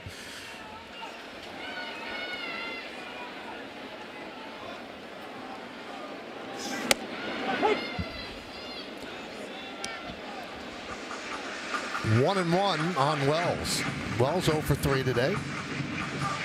It almost makes me feel like if the score stays the same after 8, they're going to, the bottom of the 8th, they'll use a position player again because they play tomorrow. And he's the only pitcher that hasn't worked. Here's your windup, lean back and let it fly, huh? Yeah, it just drives that, by leaning back, it just drives that arm. It's going, and it's coming hard. Tim Raines would say, you better get that foot down. That's right. Your leg kick, get it down because you're going to have to swing quick. High fly ball. Mitchell puts it away, and that'll do it. Yankees put up 5 here in the 7th. All weekend it's been rock and roll for the Yankees, but today it's a little jazz as he hits 2 home runs. Another one here in the 7th. 12-3 Yanks.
Well, Tuesday night on Yes, the Yankees kick off a 3-game set with the Arizona Diamondbacks here at the stadium.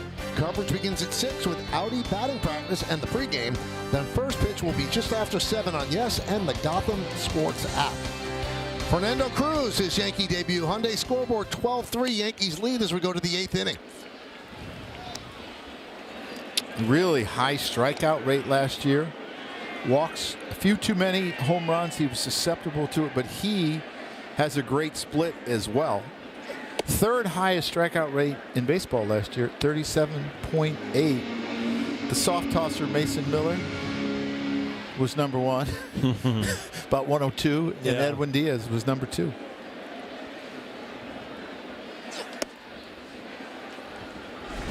Well, when you hit home runs, you can have fun.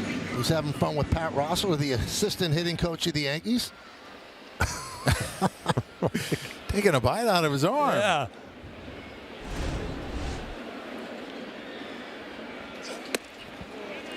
And Bryce Terang walks against Cruz. And, you know, Joe told you about all the strikeouts, but the issue is that sometimes he does lose the strike zone and walks people. Talk about a guy, though, he's thrilled to be a Yankee. He is just euphoric when you talk to him about putting on those pinstripes. Came over in the deal with the Reds when the Yankees sent Trevino there. Hey, you talk about giving up a few home runs. You got to remember, Great American Ballpark in Cincinnati. It's a home run park, so it's kind of skewed a little bit. I would say it's one of the better ones in the league if you want to hit some homers. Yep. A little better than Riverfront? Oh, yeah. Riverfront was the old cookie cutter ballpark, just like Three Rivers, just like in Philadelphia. Just kind of a normal ballpark, AstroTurf, but Great American Ballpark on the river there, Michael. Well, we've done a few games there. We're going to do them this year, That's too. right. Yeah, great hitters park. Really smart move there by Cabrera and by Chisholm, and the rest of the infield joins in. Go talk to him, settle him down, because obviously pitching for the Yankees is a big deal for him, and he's a little bit out of whack right now.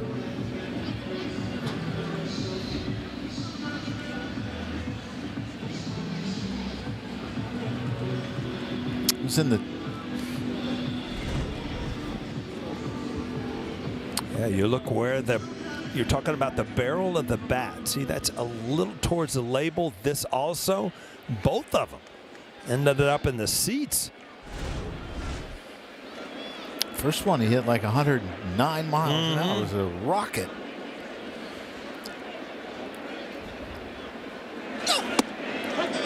Well, whatever they said in that meeting, he does throw a strike there.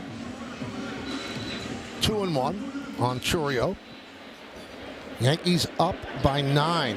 They won 20-9 yesterday. They're leading 12-3 today. They won 4-2 on opening day.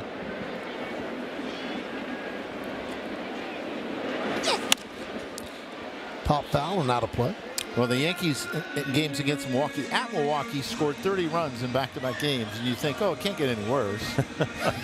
You know, you think about it. I mean, Milwaukee comes in here, and it's kind of awkward, not awkward, but odd to interleague series opening day here. But Milwaukee's a good team. They're going to be at the top of their division before the year's over. So the Yankees have put themselves in a great position to sweep a good, solid team here to start the season here at Yankee Stadium. And, Joe, there's that splitter you were talking about. Man, it's got such a high swing and miss on it.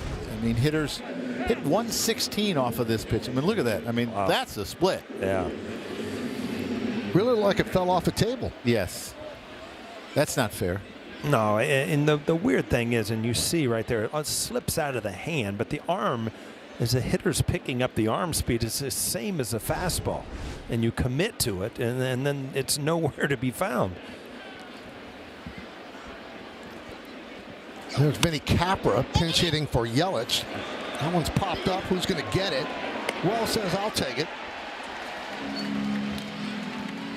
You know, Joe, we saw that splitter, and we saw the slow angle of it. It almost looked like a forkball. It looked like it was jammed between the fingers rather than a splitter grip. Yeah, I think because of the velocity, they probably call it a split. But he's got, you know, I mean, he throws it as hard as he can, and that's why he gets the movement. I know some of the distinction between pitches, sometimes I get a little confused. And the big thing is for him to get ahead. I mean, here it is again. I mean, that's It looks like a Bruce Sutter forkball is what it looks like. Yeah, a lot of split fingers have a lot of rotation sideways. David Cone could make it go either way. That you saw almost a knuckling effect, which I found even tougher than the true split finger, where you at least could pick up the seams of the baseball.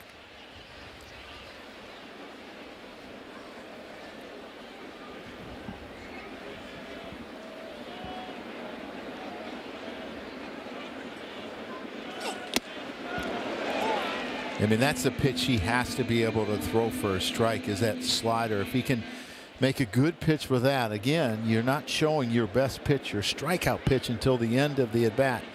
It's also a really good way to get back in the count, because hitters want to hit the fastball 2-0.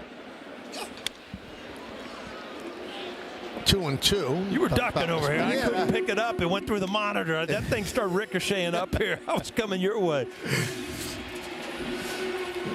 Well, you're the warrior. You shouldn't be too worried. Yeah, I'm getting out of the way. I got gloves on today, though. Might be all right. And you're big here. I mean, you've always been big here. Mr. Steinbrenner's favorite. You got us a heater underneath. Fly ball left field. Bellinger backs up. He's there and puts it away. So a scoreless inning for Cruz in his Yankee debut as the Brewers strand one.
Is brought to you by your local Ford stores. Ford is proud to be the official SUV of the Yankees, and by Delta, the official airline of the New York Yankees. Delta, keep climbing. You see how they kind of muted you in that time? That was impressive. I did see that.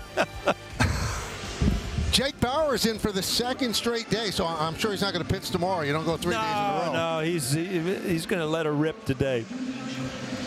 So he had a scoreless inning yesterday. This is his 6th career pitching appearance.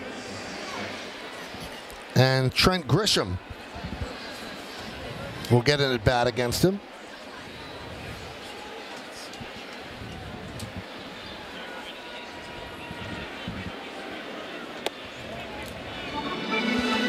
Now, the Yankees were talking about he's just under the hitting speed, which is, you don't want a guy throwing 80 there, and now he plunks Grisham. If you're going to get hit, that's the pitch to get hit with. 62-mile-an-hour slider. Yeah, he hit somebody yesterday, too. Was it Chisholm? Yeah, I think so, yeah.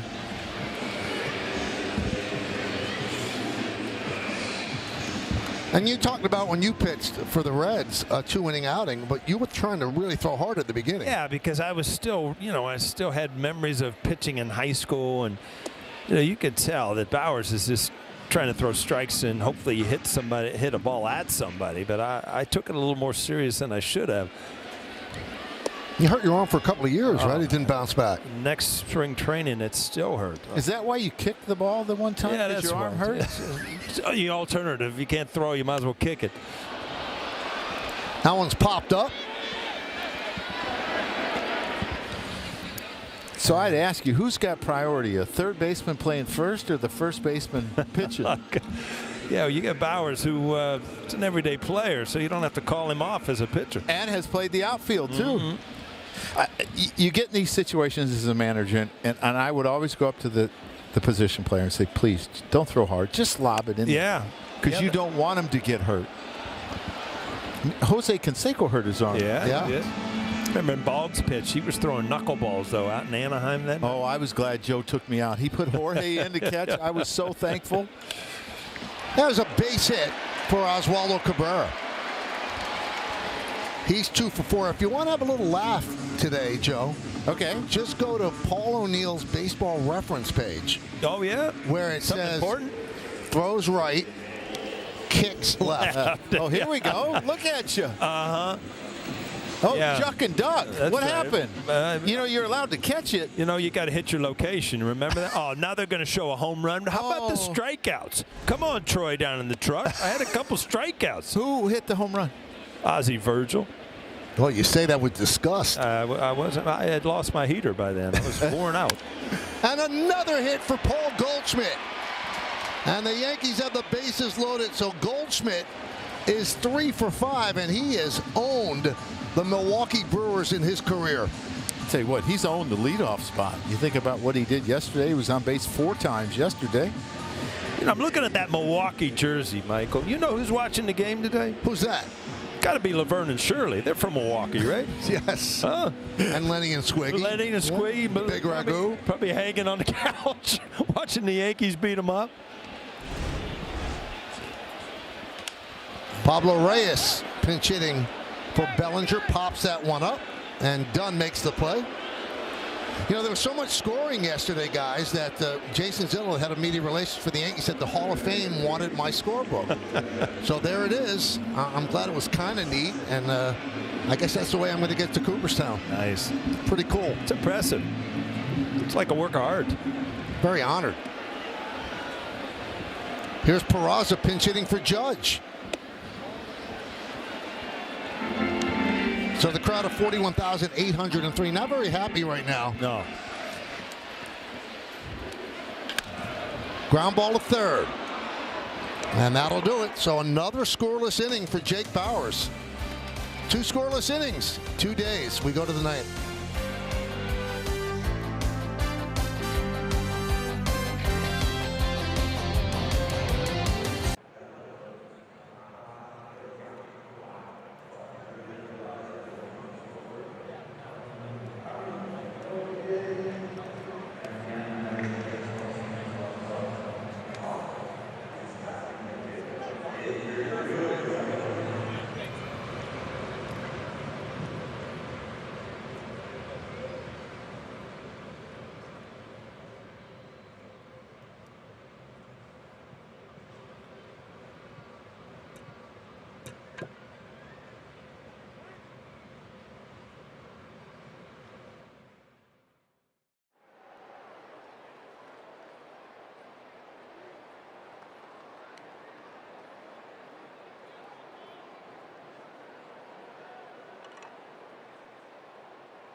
By Spectrum, 4 home runs for the Yankees today.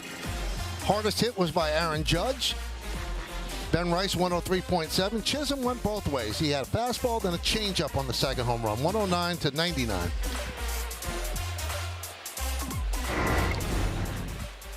Major League, our Yankee debut for Ryan Yarbrough. And Frelick picks up a base hit. So he is 2 for 4 on the day.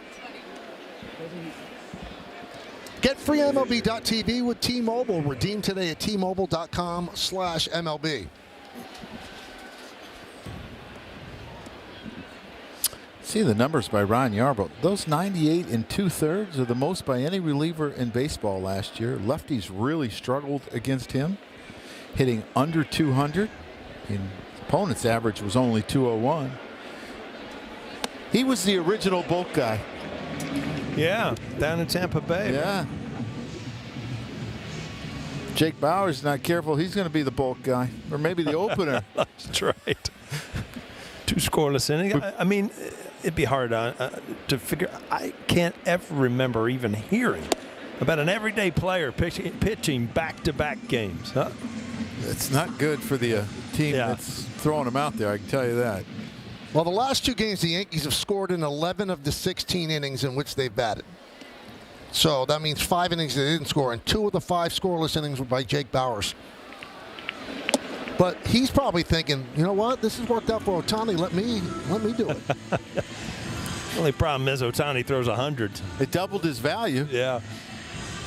There's the Yankees' new defensive alignment. Another big day for that guy.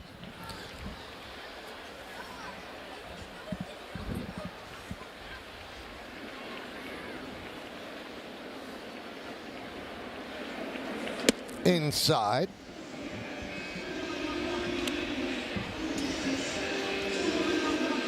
David Wells' old number, a little bit of a different body type. Slightly. Left-handed. They're both lefties, yeah.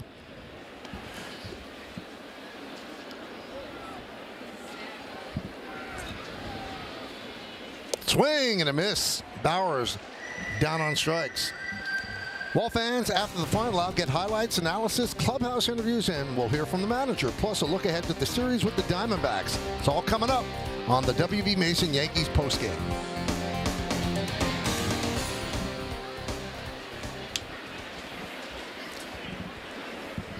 Here's Garrett Mitchell. Runner on first, 1 out. 9th inning. Yankees up by 9.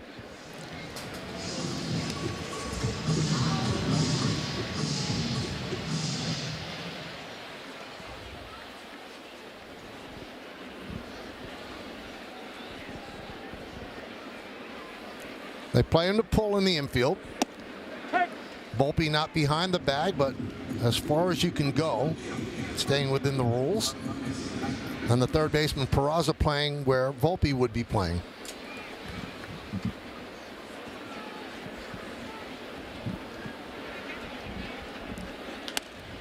Popped up. Goldschmidt makes the play smoothly. Check out the upcoming schedule brought to you by your local Tri-State Buick dealers. Monday, off day, then 3 games, all 7:05 against the Diamondbacks here at the stadium. Then the Yankees hit the road, 3 in Pittsburgh, 3 in Detroit. Thursday's an off day, then the Giants come into town.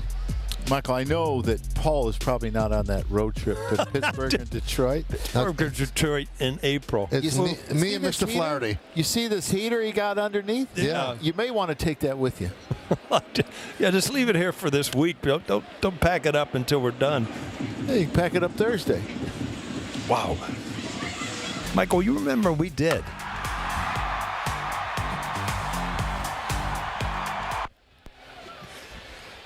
All 1 on Ortiz. We did a Detroit series one time. It was snowing up there. Yeah, you were not pleased. We actually did it with the windows closed. Yep. Enough with the crowd noise. We just closed the windows. Was that the series that David Price started and threw 50 pitches in the first inning? Could have been. Yeah, we were there 4 days, right. and I don't think it got above 40. And every day we drove to the ballpark, there was snow, like essing down the highway. And I'm like, boy, this is going to be a nice day. But they do play a lot of day games early. This should do it. Ground ball to Volpe. pulls Goldschmidt out the bag. He makes the tag, and the Yankees win 12-3. Jazz Chisholm with 2 home runs. Yankees with 4 more home runs after 9 yesterday. Yankees scored 36 runs in this series, the most runs scored by a Major League team through 3 games since 1901. 1954 Cubs 41, 1978 Milwaukee Brewers 40, and this Yankee team